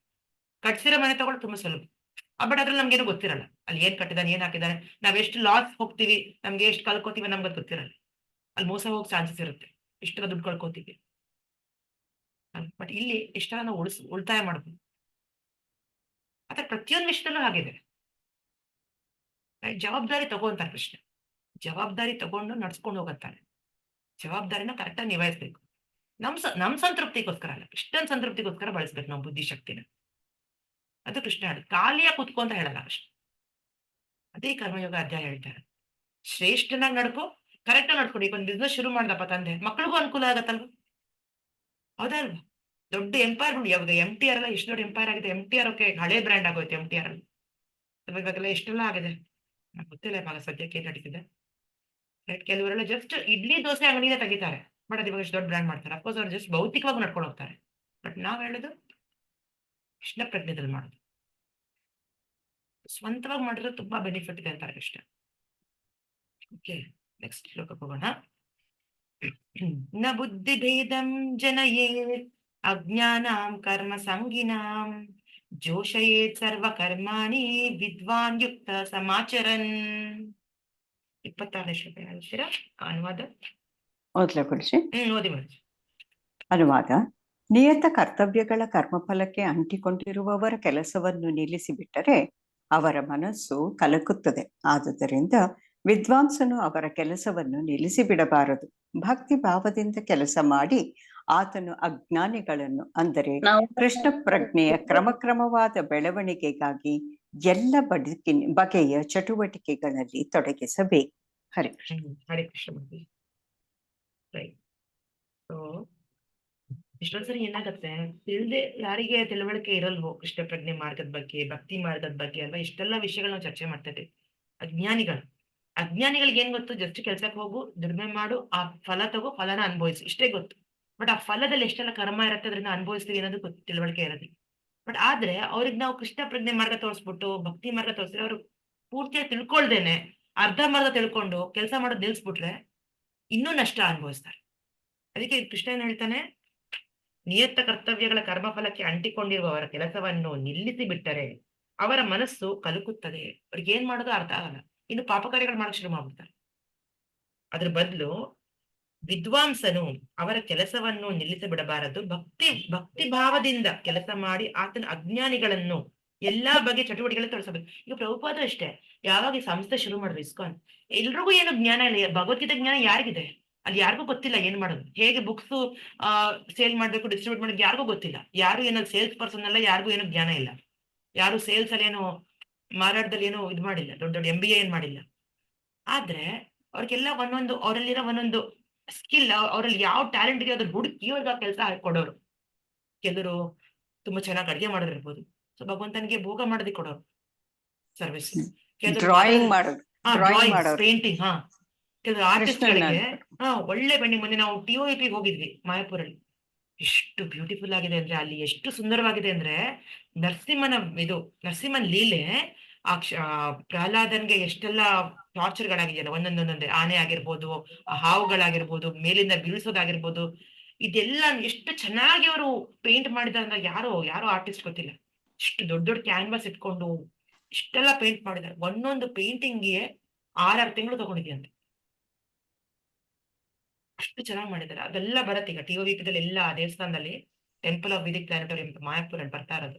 One of the largest Hindu temple ಅದು. ಅಂದ್ರೆ ಇಡೀ ಪ್ರಪಂಚದಲ್ಲಿ ಆ ತರ ದೇವಸ್ಥಾನ ಎಲ್ಲೂ ಇಲ್ಲ. 7,000 ಕೋಟಿ ಜಾಗದಲ್ಲಿ ಕಟ್ಟಿರೋ ದೇವಸ್ಥಾನ. ಆತರ ನಮ್ಮ ಟ್ಯಾಲೆಂಟ್ ನ ಕೃಷ್ಣನ್ ಸೇವೆದಲ್ಲಿ ಉಪಯೋಗಿಸ್ಬೋದು. ಮಾತಾಡೋದಕ್ಕೆ ತುಂಬಾ ಚೆನ್ನಾಗಿ ಬಂದ್ರೆ, ನಮ್ಗೆ ವ್ಯವಹಾರ ತುಂಬಾ ಚೆನ್ನಾಗಿ ಬಂದ್ರೆ, ವ್ಯವಹಾರ ಹೇಗೆ ತಗೊಳ್ಳೋದು ಕೊಡೋದು ಅಲ್ವಾ, ನಮ್ಗೆ ಚಾತುರ್ಯತೆ ಇದ್ರೆ ನಾವು ಪ್ರಭುಪಾದ ಬುಕ್ಸ್ ನ ಕೊಡ್ಬೋದು, ಇಷ್ಟೆಲ್ಲ ದುಡ್ಡು ಮಾಡ್ಕೋಬಹುದು, ಇದ್ರಲ್ಲೂ ನಾವು ಪ್ರಾಫಿಟ್ ಮಾಡ್ಕೋಬಹುದು. ಇದನ್ನು ಬುಕ್ಸ್ ನಾವು ಕೊಡೋದ್ರಿಂದ ಅವ್ರಿಗೆ ಸಹಾಯನೂ ಆಗತ್ತೆ, ನಮಗೂ ಸಾರ್ಥಕ ಆಗತ್ತೆ. ರೈಟ್, ನಮ್ಮ ಡಿವೋಟಿಸಲ್ಲಿ ಕೆಲವರು ಇದಾರೆ, ಬುಕ್ ಸ್ಟೋರ್ ಇಟ್ಕೋತಾರೆ. ಅವರು ಎಲ್ಲ ಪೂಜೆ ಸಾಮಾನು ಏನೇನ್ ಬೇಕು, ಜಪಮಾಲ ತಗೊಳ್ಳಿ, ಬುಕ್ಸ್ ಗಳು ತಗೊಳ್ಳಿ, ಪ್ರಭುಪಾದರ ಬುಕ್ಸ್ ತಗೊಳ್ಳಿ, ಅಥವಾ ಇನ್ನೇನಾರು ಪೂಜೆ ಸಾಮಗ್ರಿಗಳು, ಚಾಪೆ ಆಗಿರ್ಬೋದು, ನಾವ್ ಆರತಿ ಮಾಡೋದಕ್ಕೆ ಎಷ್ಟೆಲ್ಲ ಬೇಕಲ್ವ, ಎಲ್ಲ ಮಾಡ್ಬೋದು. ಮತ್ತೆ ಆ ರೀತಿ ಕೃಷ್ಣ ಏನ್ ಹೇಳ್ತಿದ್ದಾನೆ, ಎಷ್ಟೆಲ್ಲ ಅಜ್ಞಾನಿಗೆ ಒಂಥರ ಕೆಲಸಗಳನ್ನ ನಾವು ಪ್ರಾಪರ್ ಆಗಿ ಅವ್ರನ್ನ ಎಂಗೇಜ್ ಮಾಡ್ಬೇಕು ಅಂತ ಹೇಳ್ತಾರೆ. ಓಕೆ, ಕೆಲಸ ಬಿಟ್ಬಿಟ್ರೆ ಅದು ಸಾರ್ಥಕತೆ ಅಲ್ಲ. ಕೆಲ್ಸದಲ್ಲಿ ಅವ್ರಿಗೆ ಯಾವ ರೀತಿ ಕೆಲಸ ಕೊಡ್ಬೇಕು ಅನ್ನೋದು ನಾವು ಅರ್ಥ ಮಾಡ್ಬೇಕು. ಯಾಕಂದ್ರೆ ನೋಡಿ, ಇಲ್ಲಿ ಹೇಳ್ತಾರೆ, ವೇದೇಶ ಸರ್ವೇ ಅಹಮೇವ ವೇದ್ಯ. ಇದು ವೇದದ ಕೊನೆ. ಇದು ಭಗವಂತನ ಬಗ್ಗೆ ತಿಳ್ಕೊಳ್ಳೋದನ್ನೋದು end of Veda, last point ಅದು. ಅದನ್ನ ನಾವು ಮಾಡ್ತಾ ಇರೋದು, ಕೃಷ್ಣನ ಬಗ್ಗೆ ತಿಳ್ಕೊತಾ ಇರೋದು ಭಗವದ್ಗೀತೆದಲ್ಲಿ, ರೈಟ್. ಬಟ್ ಅಜ್ಞಾನಿ ಅಥವಾ ತಿಳಿದಿರೋನು ಡೈರೆಕ್ಟ್ ಆಗಿ ಇಲ್ಲಿಗೆ ಬರಕ್ ಆಗಲ್ಲ. ಸೊ ಅವನಿಗೆ ಏನಾದ್ರೂ ಒಂದು ಕೆಲಸ ಕೊಡೋದು, ಏನಾದ್ರು ಒಂದು ಆಕ್ಟಿವಿಟಿ ಕೊಡೋದು, ರೈಟ್. ಆತರ ಎಂಗೇಜ್ ಮಾಡಕ್ ಹೇಳ್ತಾನೆ ಕೃಷ್ಣ. ಬಟ್ ಅವರು ಸ್ಲೋಲಿ, ನಿಧಾನಕ್ಕೆ, ಅಂದ್ರೆ ಇಲ್ಲಿ ಹೇಳ್ತಾರೆ ನೋಡಿ, ನಿಧಾನಕ್ಕೆ ಕೃಷ್ಣ ಪ್ರಜ್ಞೆ ಮಾರ್ಗಕ್ಕೆ ಏರ್ತಾರ. ನಿಧಾನವಾಗಿ, ಸ್ವಲ್ಪ ಕಾಲ ತಗೊಳುತ್ತೆ, ಪರವಾಗಿಲ್ಲ. ಅದಕ್ಕೆ ನಾನು ಕೃಷ್ಣ 12ನೇ ಅಧ್ಯಾಯದಲ್ಲೂ ಕೂಡ ಹೇಳಲ್ಲ, ಬಟ್ ಫಸ್ಟು ಬೃಂದಾವನ್ ವಾಸಿ ಇರ್ತಾರ, ಡೈರೆಕ್ಟ್ ಸ್ಪಾಂಟೇನಿಯಸ್ ಲವ್ ಅವ್ರಿಗೆ. ಭಗವಂತ ಅಂದ್ರೆ ಎಲ್ಲಾ ಬಿಟ್ಟು ಹೋಗ್ತಾರ ಅವ್ರು. ನಾವೆಲ್ಲಾ ಬಿಟ್ಟು ಹೋಗಿ ತಯಾರಿದ್ದೀವ? ತಯಾರಿಲ್ಲ. ನಮ್ಗೆ ಅಷ್ಟು ಪ್ರೀತಿ, ಅಷ್ಟು ವಿಶ್ವಾಸ ಕೃಷ್ಣನ ಮೇಲೆ ಇಲ್ಲ ಇನ್ನು. ಕೃಷ್ಣ ಏನ್ ಹೇಳ್ತಾನೆ, ಓಕೆ ಆತರ ಇಲ್ವಾ, ಈ ಸಾಧನಾ ಭಕ್ತಿ ಮಾಡು, ಅಭ್ಯಾಸ ಯೋಗೇನ. ಎಲ್ಲ ಬೆಳಿಗ್ಗೆ ಹೇಳೋದು, ಅವನಿಗೋಸ್ ಜಪ ಮಾಡೋದು, ನಾಮ ತಗೊಳ್ಳೋದು, ಅವನ್ಗೆ ಅರ್ಪಿಸಿ ಆಹಾರ ಸ್ವೀಕರಿಸೋದು, ಒಂದ್ ಸಾಂಗತ್ಯದಲ್ಲಿ ನಾವಿರೋದು, ಭಕ್ತರ ಸಾಂಗತ್ಯದಲ್ಲಿ ಇರೋದು, ಅವನ ಬಗ್ಗೆ ಚರ್ಚೆ ಮಾಡೋದು, ಶ್ರವಣ ಮಾಡೋದು. ಇದರಿಂದ ನಮ್ಮ ಮನ್ಸಿಗೆ ಅವ್ನ ಇಚ್ಛೆ ಬರುತ್ತೆ. ಓಕೆ, ಇದು ಮಾಡಕ್ಕಾಗಲ್ವಾ, ಇದು ತುಂಬಾ ಕಷ್ಟ ಅನ್ಸುತ್ತೆ. ಸರಿ, 3ನೇ ಕೆಲಸ, ನನಗೋಸ್ಕರ ಕೆಲಸ ಮಾಡೋದು, ಭಗವಂತನಿಗೋಸ್ಕರ ಕಾರ್ಯ ಮಾಡೋದು, ರೈಟ್. ಯಾತ್ರೆ ಆಗೋ ಕರ್ಕೊಂಡು ಹೋಗೋದು, ಯಾತ್ರಾ ಕಂಡಕ್ಟ್ ಮಾಡೋದು, ಜನಗಳಿಗೆ ಯಾತ್ರಾ ಕಂಡಕ್ಟ್ ಮಾಡೋದು, ರೂಮ್ಸ್ ಬುಕ್ ಮಾಡೋದು, ಕೋಆರ್ಡಿನೇಟ್ ಮಾಡೋದು, ಜನರನ್ನ ಅಡ್ಮಿನ್ ಕೆಲಸ ಇದೆಲ್ಲ ಅಲ್ವಾ. ಬಸ್ಗಳನ್ನ ಏರ್ಪಾಡು ಮಾಡೋದು, ಯಾವ ಬಸ್ ಏನು ಪ್ಲಾನ್ ಮಾಡೋದು, ಯಾವ ಯಾತ್ರೆ, ಯಾವ ಊರು, ಎಷ್ಟೊತ್ತಿಗೆ ತಲುಪ್ತೀವಿ, ಏನು ಎಲ್ಲಿರ್ಬೇಕು ಇರಲ್ಲ ಬಂದಿರೋ ವ್ಯಕ್ತಿಗಳು. ಇದೊಂದು ಕೆಲಸ ಇದೆ, ಕೃಷ್ಣನ ಕೆಲಸ ಇದೆ. ಕೃಷ್ಣನ್ ಧಾಮ ಕರ್ಕೊಂಡು ಹೋಗೋದು, ಇದೆಲ್ಲ ಮಾಡ್ಬೋದು. 3rd level. ಯಾರಿಗೆ ಭಗವಂತನಿಗೋಸ್ಕರ ಯಾಕೆ ಮಾಡ್ಬೇಕು ಅಂತಾರೆ, ಅವ್ರು 4th ಕ್ಯಾಟಗರಿ, ಸಮಾಜಕ್ಕೋಸ್ಕರ ಮಾಡುವಂತ ಕೃಷ್ಣ. ಸೊ ಹಾಗಾಗಿ ಯಾವ್ದಾದ್ರೂ ಒಂದು ರೀತಿಯಲ್ಲಿ ಸರ್ವಿಸ್ ಅಲ್ಲಿ ಎಂಗೇಜ್ ಆಗಿರ್ಬೇಕು. ಬರೀ ಭೌತಿಕ ಸರ್ವಿಸ್ ಅಲ್ಲಿ ಎಂಗೇಜ್ ಆಗಿದ್ರೆ ಅವನು ಗರ್ಭಬಂಧನ ಹಾಕೊಂತಾನೆ. ಭಗವಂತನ ಸೆಂಟ್ರಲ್ ಇಟ್ಕೊಂಡು ಮಾಡಿದ್ರೆ ಅವನು ಈಸಿಯಾಗಿ ಅವನು ಮುಕ್ತಿಗೆ ದಾರಿ ಮಾಡ್ಕೊತಾನೆ. ಓಕೆ, ಸೊ ಅದು ಇಲ್ಲಿ ಹೇಳ್ತಿರೋದು. ಓಕೆ,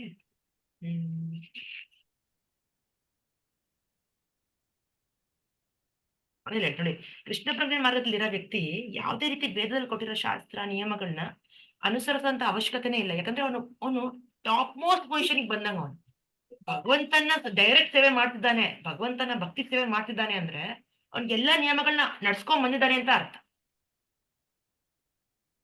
ಹಾಗಾಗಿ ಅವನು ಜಸ್ಟ್ ಭಾಗವತ ಧರ್ಮ ಕಂಟಿನ್ಯೂ ಮಾಡ್ಕೊಂಡ್ರೆ ಸಾಕು. ಭಕ್ತಿ ಮಾರ್ಗ ಏನು, ಶ್ರವಣ, ಕೀರ್ತನ, ಸ್ಮರಣ, ಇದನ್ನ ಕಂಟಿನ್ಯೂ ಮಾಡಿದ್ರೆ ಬೇರೆ ಯಾವ ಅವನಿಗೆ ಯಾವ ರೀತಿ ರಿಚುವಲ್ಸ್ ಆಗ್ಲಿ, ಯಾವ ರೀತಿ ಒಂದು ಶಾಸ್ತ್ರ ಕೊಟ್ಟಿರೋಂತ ಒಂದು ಏನಂತಾರೆ ನಿಯಮ ನಿಬಂಧನೆಗಳಿಗೆ ಅವನು ಸಿಕ್ಕೋಬೇಕು ಅವಶ್ಯಕತೆ ಇಲ್ಲ. ಅವನಿಗೇನು ಆಬ್ಲಿಗೇಷನ್ ಇಲ್ಲ, ಅವನಿಗೊಂದು ಋಣ ಇದೆ ಅನ್ನೋದು ಇಲ್ವೇ ಇಲ್ಲ. ಬಟ್ ಯಾರು ಈ ಸ್ಟೇಜಿಗೆ ಬಂದಿಲ್ವೋ ಅವರು ಮಾಡ್ಲೇಬೇಕಾಗ, ಅವರು ದಾನ ಧರ್ಮ, ರೈಟ್, ಇದರ ಸಮಾಜಕ್ಕಾರು ಮಾಡ್ಲಿ, ಇಲ್ಲ ಇನ್ನೊಂದ್ಸಲ ಬೆಟರ್ ಅಂದ್ರೆ ಅವ್ರಿಗೆ ಅರ್ಥ ಆಗ್ತಿದೆ ಅಂದ್ರೆ ಭಗವಂತನ ಸೇವೆ ಯಾರು ಮಾಡ್ಬೇಕು. ಅನ್ನದಾನ ಮಾಡೋದು, ಅಥವಾ ಭಗವಂತ ದೇವಸ್ಥಾನ ಕಟ್ಸೋದಕ್ಕೆ ಸಹಾಯ ಮಾಡೋದು, ರೈಟ್. ಅವ್ರಲ್ಲಿ ಏನ್ ಇದೆಯೋ ಅದನ್ನ ನಾವು ಎಂಗೇಜ್ ಮಾಡೋದು, ಏನ್ ಟ್ಯಾಲೆಂಟ್ ಇದೆಯೋ. ಪ್ರಕೃತಿ ಕ್ರಿಯಮಾಣಾನಿ, ತುಂಬಾ ಒಳ್ಳೆ ಶ್ಲೋಕ, ಮತ್ತೆ ಒಳ್ಳೆ ಶ್ಲೋಕ. ಪ್ರಕೃತಿ ಕ್ರಿಯಮಾಣಾನಿ ಗುಣೈ ಕರ್ಮಾಣಿ ಸರ್ವಶಃ ಅಹಂಕಾರ ವಿಮೂಢಾತ್ಮ ಕರ್ತಾಹಮಿತಿ ಮನ್ಯತೆ. ಯಾರು ಓದ್ತೀರಾ ಶ್ಲೋಕ ಅನುವಾದ? ಅವ್ರಿ ನಾ ಓದ್ಲಾ ಮಾತಾಜಿ? ಹಾ, ಶ್ಲೋಕ ಅನುವಾದ 2 ಓದ್ತೀರಾ? ಓದಿ ಮಾತಾಜಿ. ಓದಿ ಸುಮಂಗಲ ಮಾತಾಜಿ. ಅನುವಾದ. ಕಾರ್ಯಗಳನ್ನು ವಾಸ್ತವವಾಗಿ ಪ್ರಕೃತಿಯ ತ್ರಿಗುಣಗಳೇ ಮಾಡುತ್ತವೆ, ಆದರೆ ಅಹಂಕಾರದಿಂದ ಮೂಢನಾದವನು ಪ್ರೇಮ ಮಾತಾಜಿ, ಸೌಂಡ್ ಬರ್ತಿಲ್ಲ ನಿಮ್ದು, ಕಟ್ ಆಗ್ತದೆ. ಓದಿ ಸುಮಂಗಲ ಮಾತಾಜಿ, ಭಾವಾರ್ಥ ಓದಿ. ಓದ್ಲಿ ಮಾತಾಜಿ? ಓದ್ರಿ. ಓದಿ ಮಾತಾಜಿ.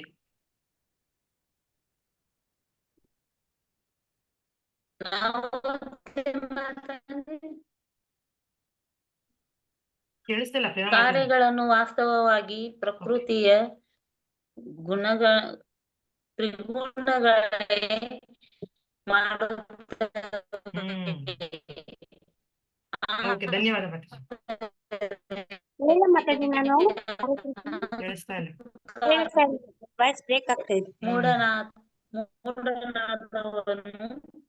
ತಾನೇ ಕಾರ್ಯಗಳನ್ನು ಮಾಡುತ್ತೇನೆ ಎಂದು ಭಾವಿಸುತ್ತಾರೆ. ಭಾವಿಸುತ್ತಾನೆ. ಓಕೆ, ಧನ್ಯವಾದ ಮಾತಾಜಿ.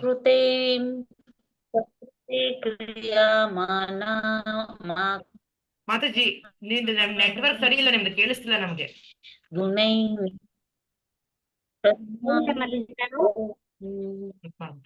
ಮಾತಾಜಿ.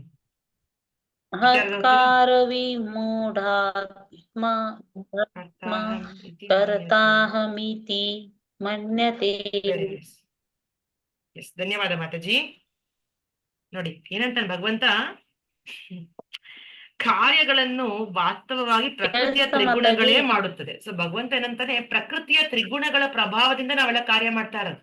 ಇವಾಗ ಏನಾದ್ರೂ ಒಂದ್ ಗೆಲ್ಬೇಕು, ಏನಾದ್ರು ಒಂದ್ ಸಾಧಿಸ್ಬೇಕು ಅಂದ್ರೆ ಆ ತ್ರಿಗುಣ ಅಲ್ವಾ, ರಜಗುಣ ಅನ್ನೋ ಒಂದು ಒನ್ ಆಫ್ ದ ತ್ರಿಗುಣ ಅಲ್ವಾ, ರಜಗುಣದ ಒಂದು ಪ್ರಭಾವದಿಂದ ನಾವು ಕಾರ್ಯ ಮಾಡ್ತಿರ್ತೀವಿ ಅಲ್ವಾ. ಬಟ್ ಏನಂತಾನೆ, ಆದ್ರೆ ಅಹಂಕಾರದಿಂದ ಮೂಢನಾದವನು ತಾನೇ ಕಾರ್ಯಗಳನ್ನು ಮಾಡುತ್ತೇನೆ ಎಂದು ಭಾವಿಸುತ್ತಾನೆ. ನಾವೇನ್ ಅನ್ಕೋತೀವಿ, ಓ ನಾನ್ ಮಾಡ್ದೆ, ನಾನ್ ಗೆದ್ದೆ, ನಾನ್ ಗಳಿಸ್ದೆ, ನಾನ್ ಸಾಧಿಸ್ದೆ ಅಲ್ವಾ, ಇದು ನನ್ನ ಅಚೀವ್ಮೆಂಟು, ನಂದು ಅಂತ ಭಾವಿಸ್ತೀವಿ. ನಾನ್ ಗೆದ್ದಿರೋದು, ನಾನ್ ಸಂಪಾದನೆ ಮಾಡಿರೋದು. ಅದೇ ಕೃಷ್ಣ ಹೇಳ್ತಾರೆ ನೋಡಿ, ಮೂಢ ಅಹಂಕಾರದಿಂದ ನಾನು ಅನ್ನೋ ಒಂದು ಅಹಂ ಏನಿದೆಯಲ್ಲ, ಆ ಅಹಂ ನಮ್ಗೆ ಏನ್ ಅನ್ಸತ್ತೆ, ಓ ನಾನ್ ಮಾಡಿರೋದಿತ್ತು. ಕೃಷ್ಣ ಅದಕ್ಕೆ ಅಂತ ವಿಮೂಢ ಏನ್ ಅನ್ಕೋತಾನೆ, ನಾನ್ ಮಾಡಿದ್ದೀನಿ. ರೈಟ್, ಇಲ್ಲಿ ನೋಡಿ ತುಂಬಾ ಒಳ್ಳೆ ಮಾತು ಹೇಳ್ತಾನೆ.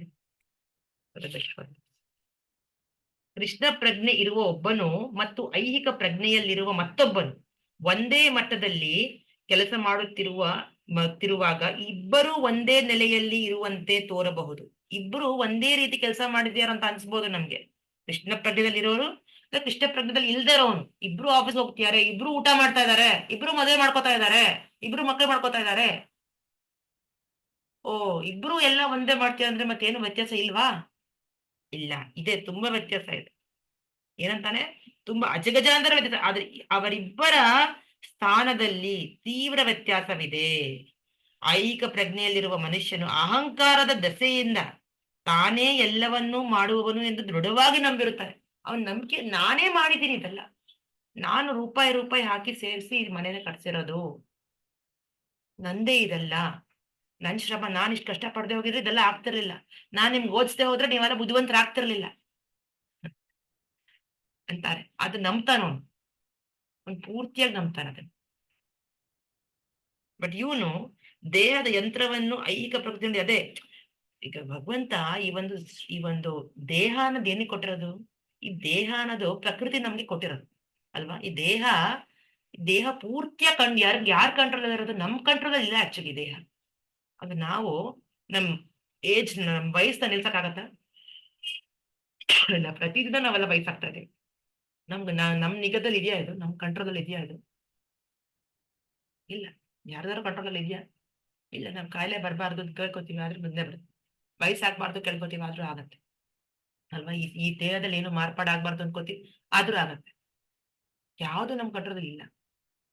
ಬಟ್ ಆದ್ರೆ ವ್ಯಕ್ತಿ ಯಾವಾಗ ಈ ಜ್ಞಾನದಲ್ಲಿದ್ರೆ ಅವ್ರಿಗೆ ಅರ್ಥ ಆಗತ್ತೆ, ಕೃಷ್ಣನ್ ಕಂಟ್ರೋಲ್ ಅಲ್ಲಿ ಇದೆಯಪ್ಪ, ಭಗವಂತನ ನಿಗ್ರಹದಲ್ಲಿ ಇರೋದ್ರಿಂದ ಇದು ಈ ಶರೀರವನ್ನು ಸರಿಯಾಗಿ ಬಳಸ್ಬೇಕು, ಭಗವಂತನ ಸೇವೆ ಬಳಸ್ಬೇಕಂತ ಅವ್ರಿಗೆ ಜ್ಞಾನ ಇರುತ್ತೆ. ಅಜ್ಞಾನಿ ವ್ಯಕ್ತಿ ವಿಮೂಢ ಏನ್ ಅನ್ಕೋತಾನೆ, ನಾನ್ ಪೂರ್ತಿ ಇಂಡಿಪೆಂಡೆಂಟ್, ನಾನೊಬ್ಬ ಸ್ವತಂತ್ರ ಜೀವಿ, ನಾನೇ ಎಲ್ಲ ನಡ್ಸ್ಕೊಂಡು ಹೋಗ್ತಾ ಇದ್ದೀನಿ, ನನ್ನ ಪ್ಲಾನ್ ಪ್ರಕಾರ ನಡೀತಾ ಇದೆ ನನ್ನ ಜೀವನ ಅನ್ಕೋತಾನೆ.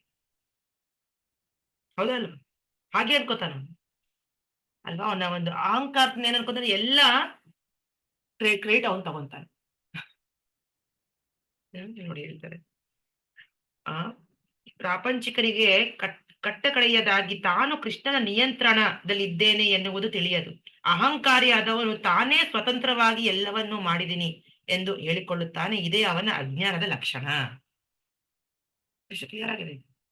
ನಾನು ನನ್ನ ದೇಹ, ಇದು ನನ್ನ ದೇಹ, ಈ ದೇಹ ನೋಡ್ಕೋಬೇಕು, ದೇಹ ಸಂಬಂಧಿಸಿದ ವ್ಯಕ್ತಿಗಳನ್ನ ನಾನು ನೋಡ್ಕೋಬೇಕು, ಎಲ್ಲ ನನ್ನ ಕಂಟ್ರೋಲ್ ಅಲ್ಲಿ ಇದೆ, ನಾನ್ ನಡ್ಸ್ಕೊಂಡು ಹೋಗ್ತಾ ಇದ್ದೀನಿ, ಇದು ನನ್ನ ರಾಜ್ಯ. ಆದ್ರೆ ಎಷ್ಟೊಂದ್ಸರಿ ಅದು ಉಲ್ಟಾ ನಡೀತಾ ಇರುತ್ತೆ. ನಾವು ಅನ್ಕೊಳ್ದಿದ್ದಾಗ ಏನಾರು ಒಂದು ಅನ್ಎಕ್ಸ್ಪೆಕ್ಟೆಡ್ ಆಗ್ಬಿಡುತ್ತೆ. ಆಗೇನ್ ಮಾಡ್ತಾನ ಅವನು? ಆಗ ಅವನಿಗೆ ಒಂದು ವಿಶ್ವಾಸ ಅನ್ನೋದು ಹೋಗ್ಬಿಡುತ್ತೆ ಪ್ರಪಂಚದ ಮೇಲೆ, ಭಗವಂತನ ಮೇಲೆ ಅಲ್ವಾ. ಎಷ್ಟೋ ಸರಿ ನಾಗೋಡಿ ಮತ್ತೆ ಹೇಳ್ತಿರ್ತಾರೆ, ಎಷ್ಟೋ ಸರಿ ಅನ್ನಕ್ ಶುರು ಮಾಡ್ಬಿಡ್ತೀವಿ, ಬೈಯಕ್ ಶುರು ಮಾಡ್ಬಿಡ್ತೀವಿ ಭಗವಂತನ. ಇನ್ನು ನಮ್ಗೆ ಅಪನಂಬಿಕೆ ಅನ್ನೋದು ಬರುತ್ತೆ, ತುಂಬಾ ಜಾಸ್ತಿ ನೋವು ಅನುಭವಿಸ್ತಾನೋ ನಮಗೆ. ಇದೆಲ್ಲ ಅಜ್ಞಾನದ ಒಂದು ಸೂಚನೆ. ಬಟ್ ಜ್ಞಾನಿಯಾಗಿರೋ ಆ ತರ ಯೋಚನೆ ಮಾಡೋದಿಲ್ಲ, ಏನೇ ಪರಿಸ್ಥಿತಿ ಬರಲಿ ಅಲ್ವಾ. ಇದು ಭಗವಂತನ ನಿಯಂತ್ರಣದಲ್ಲಿ ಇರೋದ್ರಿಂದ ಈ ರೀತಿ ಆಗೇ ಆಗತ್ತೆ ಅಂತ ಅವನು ಅಕ್ಸೆಪ್ಟ್ ಮಾಡ್ಕೊಂಡಿರ್ತಾನೆ. ಇದು ನನ್ನ ಪರಿಶುದ್ಧತೆಗೋಸ್ಕರ ಈ ತರ ಬಂದಿದೆ ಅಂತ ಅನ್ಕೋತಾನಷ್ಟೆ. ಈ ಕಷ್ಟ ಬಂದಿದ್ರು ಅಂದ್ರೆ ನಾನು ಎಷ್ಟೆಲ್ಲಾ ಪಾಪಗಳು ಮಾಡಿದ್ದೀನಿ, ಇದು ಯಾವ್ದೋ ಒಂದ್ ಚಿಕ್ಕ ಪಾಪದ ಒಂದು ಪ್ರತಿಫಲ ನಾನು ಅನುಭವಿಸ್ತಾ ಇದ್ದೀನಿ. ನನ್ ಒಳ್ಳೇದಕ್ಕೆ ನಾನೇ ಇನ್ನೂ ಸ್ವಲ್ಪ ನನ್ನ ಅಹಂ ಕಮ್ಮಿ ಮಾಡ್ಕೋತೀನಿ, ನನ್ನ ಅಹಂಕಾರ ಇಳಿಯತ್ತೆ, ಇನ್ನೂ ಸ್ವಲ್ಪ ನಾನು ತೃಣಾಗಪಿ ಆಗ್ತೀನಿ, ಇನ್ನೊಂದ್ ಸ್ವಲ್ಪ ನಾನು ಭಗವಂತ ನನಗೆ ಜಾಸ್ತಿ ಹತ್ರ ಆಗ್ಬೋದು.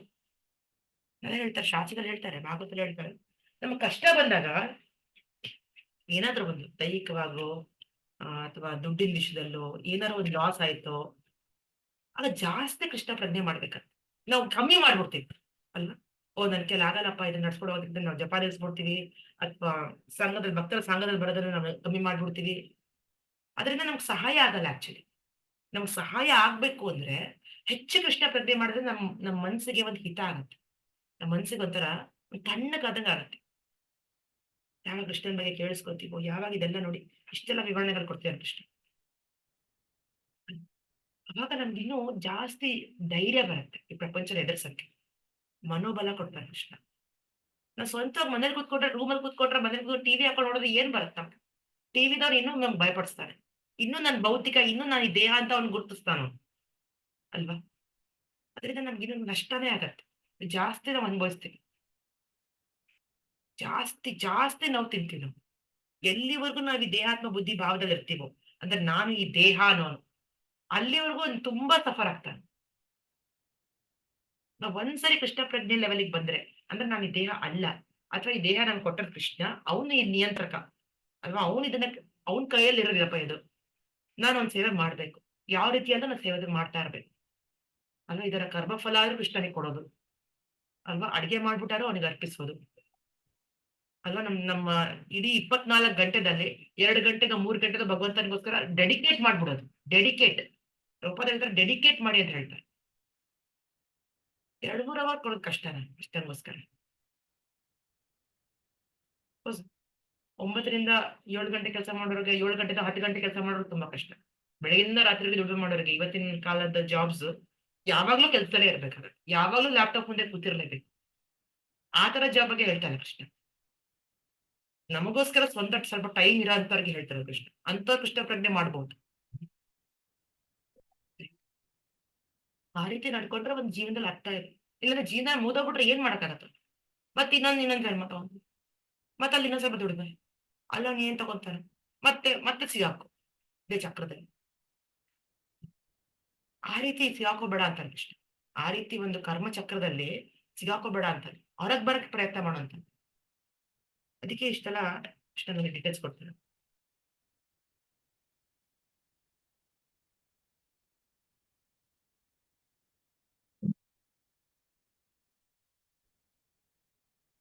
ಮೂಢಾತ್ಮ ಕರ್ತಾಹಮಿತಿ ಮನ್ಯತೆ ಎಲ್ಲ ಕ್ರೆಡಿಟ್ ಒಂದು ತಗೊಂತಾನೆ ಅಂತ ಕೃಷ್ಣ ಸರಿಯಾಗಿ ಉಗಿತಾ ಇದ್ದಾನೆ.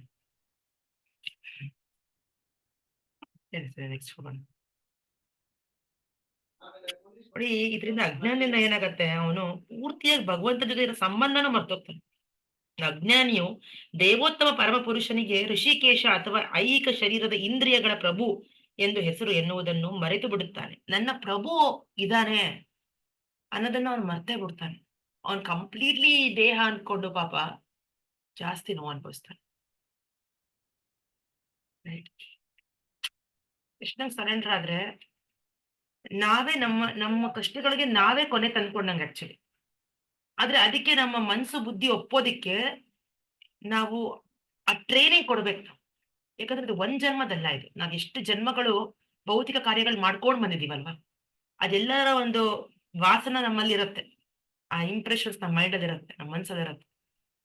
ಅದಕ್ಕೆ ನಮ್ಗೆ ಶರಣಾಗತಿ ಆಗಿ ಬಿಡೋದಿಲ್ಲ ನಮ್ಮ ಮನ್ಸು ಬಿಡೋದಿಲ್ಲ. ಆಕ್ಚುಲಿ ಯಾರು ಅಲ್ಲ, ನಮ್ಮ ಆತ್ಮ ಅಲ್ಲ, ನಮ್ಮ ಮನ್ಸು ಬಿಡೋದಿಲ್ಲ. ನಮ್ಮ ಬುದ್ಧಿಗೂ ಅರ್ಥ ಆಗ್ತಿರುತ್ತೆ, ನಮ್ಮ ಬುದ್ಧಿಗೂ ಗೊತ್ತು, ಸ್ವಲ್ಪ ಮಟ್ಟಿಗೆ ಗೊತ್ತು, ಏನೋ ಮಾಡ್ಬೇಕು, ನಾನು ಇನ್ನೂ ಸ್ವಲ್ಪ ಏನೋ ಶ್ರೇಷ್ಠವಾದಂತ ಕೆಲಸ ಮಾಡ್ಬೇಕು, ಇನ್ನು ನಾನು ಏನೋ ಮಾಡ್ಬೇಕು, ಇನ್ನು ನನ್ಗೇನೋ ಸಿಕ್ಕಿಲ್ಲ, ನನಗೆ ಸಿಕ್ಬೇಕಾದ್ರೆ ಸಿಕ್ಕಿಲ್ಲ ಅಂತ ಗೊತ್ತಿರುತ್ತೆ. ಅದಕ್ಕೆ ನಾವು ಪ್ರಯತ್ನ ಹಾಕೋದಕ್ಕೆ ಆ ಮನ್ಸು ಬಿಡ್ತಾ ಇರೋದು ಅಲ್ವಾ. ಅದಕ್ಕೆ ಕೃಷ್ಣ ಹೇಳ್ತಲ್ಲ, ಮನ್ಸೇ ನಮ್ ಶತ್ರು ಅಂತ. ಮನ್ಸನ್ ಗೆದ್ರೆ ನಮ್ಗೆ ಮೋಕ್ಷಕ್ಕೆ ದಾರಿ ಅಂತ ಕೃಷ್ಣ. ಬಂಧನಕ್ಕೆ ಕಾರಣ ಆಕ್ಚುಲಿ ಮನ್ಸೇ. ನಂಗಿದಿಷ್ಟ ಇಲ್ಲ, ಆತರ ನಾವು ಕೆಲವೊಂದು ಮಾಡ್ಕೊಂಡ್ಬಿಡ್ತೀವಿ. ಭೌತಿಕ ಕಾರ್ಯ ನಮ್ಗೆ ತುಂಬಾ ಸುಲಭ ಅನ್ಸುತ್ತೆ, ಯಾಕಂದ್ರೆ ನಮ್ಗೆ ಅಭ್ಯಾಸ ಆಗಿದೆ, ರೂಟಿಂದ ನಾವು ಬಂದಿದ್ದೀವಿ ಅಲ್ವಾ. ಅದೇ ರೀತಿ ಈ ರೂಟೀನ್ ಮಾಡ್ಕೋಬೇಕು ಅಂತಾರೆ. ಈ ಕೃಷ್ಣ ಪ್ರಜ್ಞೆ ಮಾರ್ಗ ಕೂಡ ఒక ರೂಟೀನ್ ಇದೆ. ಈ ರೂಟೀನ್ ನಾವು ಸೇರ್ಕೊಂಡ್ಬಿಟ್ರೆ ಇದು ಸುಲಭ ಆಗತ್ತೆ. ಯಾಕಂದ್ರೆ ಜಾಸ್ತಿ ಫಲಿತ ಇದೆ ನಮ್ಗೆ. ಎಲ್ಲಿ ಜಾಸ್ತಿ ಫಲಿತ ಸಿಗುತ್ತೋ ನಾವು ಅಲ್ಲಿಗೆ ಹೋಗ್ಬೇಕಲ್ವ. ನಾವು ಎಲ್ಲಿ ಜಾಸ್ತಿ ನಮ್ಗೆ ಇಂಟ್ರೆಸ್ಟ್ ಕೊಡ್ತಾರೋ ದುಡ್ಡು, ಅಲ್ಲಿ ಇಡ್ತೀವಿ ನಾವು ದುಡ್ಡು. ಎಲ್ಲಿ ಇಂಟ್ರೆಸ್ಟ್ ಇಲ್ಲ, ಏನೋ ಇಲ್ಲ, ನಿಮ್ಗೆ ಲಾಸ್ ಆಗತ್ತೆ, ನೀವು ಹಾಕಿರೋದು ದುಡ್ಡು ಹೋಗುತ್ತೆ ಅಂದ್ರೆ ನಾವು ಹಾಕ್ತೀವ ದುಡ್ಡಲ್ಲಿ? ಹಾಕಲ್ಲ ನಾವು ಅಲ್ವಾ, ಹಾಕಲ್ಲ ನಾವು, ಅಂತ ಕಡೆ ದುಡ್ಡು ಹಾಕಲ್ಲ. ಎಲ್ಲಿ ಜಾಸ್ತಿ ಪ್ರಾಫಿಟ್ ಇದೆಯೋ ಅಲ್ಲಿ ದುಡ್ಡು ಹಾಕ್ತೀವಲ್ಲ, ಈಗ ನಮ್ ದುಡ್ಡು ಜಾಸ್ತಿ ಆಗ್ಲಪ್ಪ ಅಂತ. ಅದೇ ರೀತಿ ನಾವು ಮಾಡೋ ಕರ್ಮಕ್ಕೆ ಹೆಚ್ಚು ಫಲಿತ ಬರುವಂತ ಕಾರ್ಯ ಮಾಡ್ಬೇಕು. ಅದು ಕರ್ಮಯೋಗ. ಕೃಷ್ಣ ಹೇಳ್ತಾರೆ, ನನಗೆ ಅರ್ಪಿಸಿ ಮಾಡು, ನಿನ್ ಬುದ್ಧಿ ಶಕ್ತಿ ನನ್ ಮೇಲೆ ಹಾಕು. ನೀ ಪೊಸಿಷನ್ ತಿಳ್ಕೊಂತ, ನಮ್ದು ಏನ್ ಪೊಸಿಷನ್, ನಮ್ ಸ್ಥಾನ ತಿಳ್ಕೊಬೇಕು ನಾವು. ಅದು ನಮ್ಮ ನಿಜವಾದ ಸ್ಥಾನ ಅದೇ one of the purpose Prabhupada ಹೇಳ್ತಾರೆ. ನಮ್ ಪ್ರತಿಯೊಂದು ಜೀವಿಯ ನಿಜವಾದ ಸ್ಥಾನ ಏನಂದ್ರೆ ಭಗವಂತನ ಒಂದು ಇಚ್ಛೆ ಪ್ರಕಾರ ನಡ್ಕೊಂಡು ಹೋಗೋದು. ಇದು ನಮ್ಗೆ ಯಾರು ಗೊತ್ತಿದ್ಯಾ? ನಾವ್ ಯಾವಾಗಲೂ ಏನಂತೀವಿ, ನಮ್ಮ ಇಚ್ಛೆ ಪ್ರಕಾರ ನಡ್ಕೋಬೇಕು ಅಂತೀವಿ. ನನ್ನ ಇಚ್ಛೆ ಏನು? ನಮ್ಗೆ ಏನಿದೆ ಇಚ್ಛೆ? ನಮ್ಗೆ ಓನ್ಲಿ ಉನ್ನೋದು ತಿನ್ನೋದು ಇದೇ ಇಚ್ಛೆ ನಮ್ಗಿರೋದು. ಕೃಷ್ಣನ ಇಚ್ಛೆ ಏನು ಅಂತ ನಾವು ಯಾವತ್ತ ಯೋಚನೆ ಮಾಡಿದ್ವಿ? ಭಗವಂತನ ಇಚ್ಛೆ ಏನು ಅಂತ? ಅಥವಾ ಒಳ್ಳೆ ಮಕ್ಕಳಾದ್ರೆ ನಮ್ ತಂದೆ ತಾಯಿಗೆ ಹೇಗ್ ಬೇಕೋ ಆಗ ನಡ್ಕೋತೀನಿ ಅಂತ ಯಾರು ಹೇಳ್ತಾರ? ಒಳ್ಳೆ ಮಕ್ಳು ಹತ್ರ ಹೇಳ್ತಾರ, ನಮ್ ತಂದೆ ತಾಯಿಗೆ ಏನ್ ಬೇಕೋ ನಾನು ಆ ರೀತಿ ಮಾಡ್ತೀನಿ. ಅದೇ ರೀತಿ ಭಗವಂತನ್ಗೆ ಏನ್ ಬೇಕೋ ಅದನ್ನ ಮಾಡ್ತೀನಿ. ಅದು ಹೇಳೋದಕ್ಕೆ ನಾವು ಬರ್ಬೇಕು, ಅಟ್ಲೀಸ್ಟ್ ಹೇಳದಾರು ಬರ್ಬೇಕು. ನಾವು ಫಾಲೋ ಮಾಡೋದು ನೆಕ್ಸ್ಟ್, ಹೇಳಕ್ಕಾರು ನಾವು ಮಾಡ್ಬೇಕಂತ ಹೇಳ್ತಾರೆ. ಹೇಳಿ ಹೇಳಿ ಹೇಳಿ ಹೇಳಿ ಕೊನೆಗೆ ಒಂದ್ ದಿವಸ ನಾವು ಫಾಲೋ ಮಾಡ್ತೀವಿ. ಯಾವತ್ತೋ ಒಂದ್ ದಿವಸ ಮಾಡ್ತೀವಿ. ಭಗವಂತನ್ಗೆ ಏನ್ ಇಚ್ಛೆ ಇದೆಯಪ್ಪ, ಆತರ ನಾನು ನಡ್ಕೋತೀನಿ. ಭಗವಂತನ್ಗೆ ಏನ್ ಇಚ್ಛೆ ಇರುತ್ತೆ? ನಾವು ಒಳ್ಳೆ ಮಾರ್ಗದಲ್ಲಿ ಇರ್ಬೇಕು ಅಂತ ಇಚ್ಛೆ. ತಂದೆ ತಾಯಿ ಏನ್ ಇಚ್ಛೆ ಇರುತ್ತೆ? ಮಕ್ಕಳು ಚೆನ್ನಾಗಿರ್ಬೇಕು, ಒಳ್ಳೆ ಮಾರ್ಗದಲ್ಲಿ ಇರ್ಬೇಕು, ಅಲ್ಲ ಒಳ್ಳೆ ಕಾರ್ಯ ಮಾಡ್ಕೊಂಡು ಹೋಗ್ಬೇಕು, ಸಂತೋಷವಾಗಿರ್ಬೇಕು. ಕೃಷ್ಣನ್ಗೂ ಅದೇ ಇರುತ್ತೆ, ಇನ್ನು ಜಾಸ್ತಿ ಇರುತ್ತೆ ಅವನಿಗೆ. ನಮ್ ತಂದೆ ತಾಯಿಗೆ ಸ್ವಲ್ಪನೇ ಗೊತ್ತು, ಚಿಕ್ಕ ಪಿಕ್ಚರ್ ಗೊತ್ತಾರೆ. ಕೃಷ್ಣನ್ಗೆ ದೊಡ್ಡ ಪಿಕ್ಚರ್ ಗೊತ್ತು. ಈಗ ಇವಳು ಯಾವ ರೀತಿ ವ್ಯಕ್ತಿ, ಇವಳಿಗೆ ಏನ್ ಇಷ್ಟ, ಇವಳಿಗೆ ಏನ್ ಇಷ್ಟ ಇಲ್ಲ, ಇವಳು ಏನೆಲ್ಲ ಕರ್ಮಗಳು ಮಾಡ್ಕೊಂಡ್ ಬಂದಿದ್ದಾಳೆ, ಹೇಗೆ ಇವಳನ್ನ ಭಾವಬಂಧನದಿಂದ ಹೇಗ್ ಪಾರ್ ಮಾಡೋದು, ಆ ರೀತಿ ಅನುಕೂಲಗಳು ಮಾಡ್ಕೊಡ್ತಾನೆ ಕೃಷ್ಣ. ಆ ರೀತಿ ಮನೆ ಕಳಿಸ್ತಾನೆ, ಆ ರೀತಿ ತಂದೆ ತಾಯಿ ಕೊಡ್ತಾನೆ, ಆ ರೀತಿ ಗಂಡ ಮಕ್ಕಳನ್ನ ಕೊಡ್ತಾನೆ, ಆ ರೀತಿ ಎಲ್ಲಾ ಪರಿಸ್ಥಿತಿ ಕೊಡ್ತಾನೆ. ಎಲ್ಲ ಕೊಡ್ತಾ ಇರೋದು ಯಾರು? ಬ್ಯಾಕ್ಗ್ರೌಂಡ್ ಇಂದ ಕೃಷ್ಣ. ರೈಟ್. 28ನೇ ಶ್ಲೋಕ. ತತ್ವವಿತ್ತು ಮಹಾಬಾಹೋ ಗುಣ ಕರ್ಮ ವಿಭಾಗಯೋಃ ಗುಣಾಗುಣೇಶು ವರ್ತಂತ ಇತಿ ಮತ್ವಾ ನ ಸಜ್ಜತೆ. ಒಳ್ಳೆ ಶ್ಲೋಕ ಇದು. 28ನೇ ಶ್ಲೋಕ ಯಾರು ಹತ್ತಿರ? ಹಾ, ವಿಜಯಲಕ್ಷ್ಮಿ ಮಾತಾಜಿ. ಹಾ, ಅಂದ್ರೆ ಇದು ಸಂಕ್ಷಿಪ್ತವಾಗಿದೆ, ಅದನ್ನ ಓದ್ತೀನಿ. ಹಾ. ಗುಣಕರ್ಮಗಳನ್ನು ಮತ್ತು ಅವುಗಳ ವಿಭಾಗಗಳ ಸತ್ಯವನ್ನು ಹಾಗೂ ಗುಣಗಳು ಅಂದ್ರೆ ಇಂದ್ರಿಯಗಳು ಗುಣಗಳೊಡನೆ ವ್ಯವಹರಿಸುತ್ತವೆ ಎಂಬುದನ್ನು ಹರೇ ಕೃಷ್ಣ ಮಾತಾಜಿ, ತಿಳಿದವನು. ನೀವು ಯಾವ ಪುಸ್ತಕ ಓದ್ತಿದ್ದೀರಾ? ಇದು ನನ್ನ ಹತ್ರ ಒಂದು ಶ್ರೀಮದ್ ಭಗವದ್ಗೀತಾ ಅಂತ ಒಂದು ಪುಸ್ತಕ ಇತ್ತು ಮೇಡಮ್. ಇಲ್ಲ, ನಾವು ಓದ್ತಿರೋದು ಮಾತಾಜಿ ಭಗವದ್ಗೀತಾ ಯಥಾರೂಪ.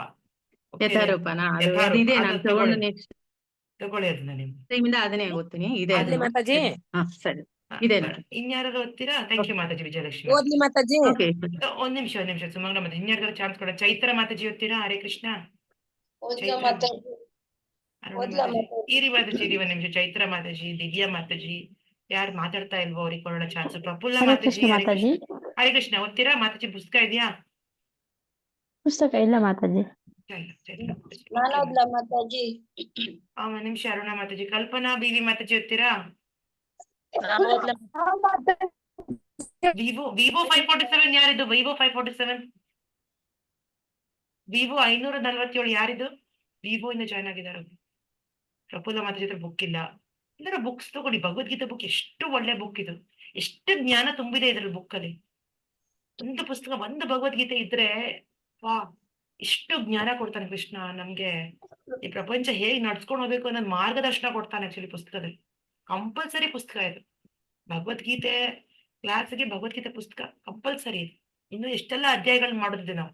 ನಿಮಗೆ ಲೇಟ್ ಆಗಿಲ್ಲ, ತಗೊಳ್ಳಿ ಮಾತಾಜಿ. ಭಗವದ್ಗೀತೆ ತಗೊಳಕ್ಕೆ ಒಂದು ಲಿಂಕ್ ಕಳಿಸ್ತೀನಿ ನಾನು ನಿಮ್ಗೆ. ಅಲ್ಲಿ ಕ್ಲಿಕ್ ಮಾಡಿ ಆರ್ಡರ್ ಮಾಡ್ಬೋದು ನೀವು ಆನ್ಲೈನ್, ನಿಮ್ ಮನೆಗೆ ಬರುತ್ತೆ. ಇಲ್ಲ ಅಂದ್ರೆ ನಮ್ ದೇವಸ್ಥಾನ ಇಸ್ಕಾನ್ ದೇವಸ್ಥಾನಕ್ಕೆ ಹೋದ್ರೆ ನಿಮ್ಗೆ ಭಗವದ್ಗೀತೆ ಪುಸ್ತಕ ಸಿಗತ್ತೆ, ಯಾವ್ದಾರು ನಿಮ್ ಮನೆ ಹತ್ರ ಇದ್ರೆ. ತುಂಬಾ ಒಳ್ಳೆ ಪುಸ್ತಕ ಇದು. ಇಷ್ಟು ಬ್ಯೂಟಿಫುಲ್ ಆಗಿ ಬರ್ದಿದ್ದಾರೆ ಅಂದ್ರೆ ಒಂದೊಂದು ಅಕ್ಷರ ಅಕ್ಷರ ಅಕ್ಷರ ಅಕ್ಷರ ನಮ್ಗೆ ಮೋಕ್ಷ ಕೊಡುತ್ತೆ. ಅಷ್ಟು ಒಳ್ಳೆ ಪುಸ್ತಕ. ಮಾತಾಜಿ ನಾವು ಓದ್ಲೆ ಪ್ರೇಮ ಮಾತಾಜಿ. ಮಾತಾಜಿ ಓದ್ತೀರಾ? ಓದಿ ಮಾತಾಜಿ. ಹೇ ಮಹಾ ಚೈತ್ರ ಮಾತಾಜಿ ನಿಮ್ಮ ಹತ್ರ ಇದೆಯಾ ಪುಸ್ತಕ? ಮನುಷ್ಯ ಪ್ರೇಮ ಮಾತಾಜಿ, ಚೈತ್ರ ಮಾತಾಜಿ ಪುಸ್ತಕ ಇದೆಯಾ? ಆಯ್ತ್ರಿ ಮಾತಾಜಿ. ಮೇಡಮ್ ಸಿಕ್ತು, ಪುಸ್ತಕ ಇಲ್ಲ ಸಿಕ್ಕಿದೆ ಮಾತಾಜಿ. ಇವಾಗ. ಭಗವದ್ಗೀತಾ ಯಥಾರೂಪ ವಿಜಯಲಕ್ಷ್ಮಿ. ಹಾ ಮಾತಾಜಿ ಓದಿ ಮಾತಾಜಿ, ಓದಿ. ಪ್ರೇಮ ಮಾತಾಜಿ ಒಂದು ನಿಮಿಷ ಇರಿ. ವಿಜಯಲಕ್ಷ್ಮಿ ಮಾತಾಜಿ ಓದಿ, ನೆಕ್ಸ್ಟ್ ನೀವು ಓದಿ. ಹಾ, ಅನುವಾದ. ಹೌದು, ತತ್ವವಿತ್ತು. ಪ್ರಕೃತಿಯ 28 ಗುಣಗಳಿಂದ ಮಾತಾಜಿ, 28. 28. ಸಾರಿ. ಅನುವಾದ. ಹೇ ಮಹಾಬಾಹುವಾದ ಅರ್ಜುನ, ಪರಮ ಸತ್ಯವನ್ನು ತಿಳಿದವನು ಇಂದ್ರಿಯಗಳಲ್ಲಿ ಮತ್ತು ಇಂದ್ರಿಯ ತೃಪ್ತಿಯಲ್ಲಿ ತೊಡಗುವುದಿಲ್ಲ.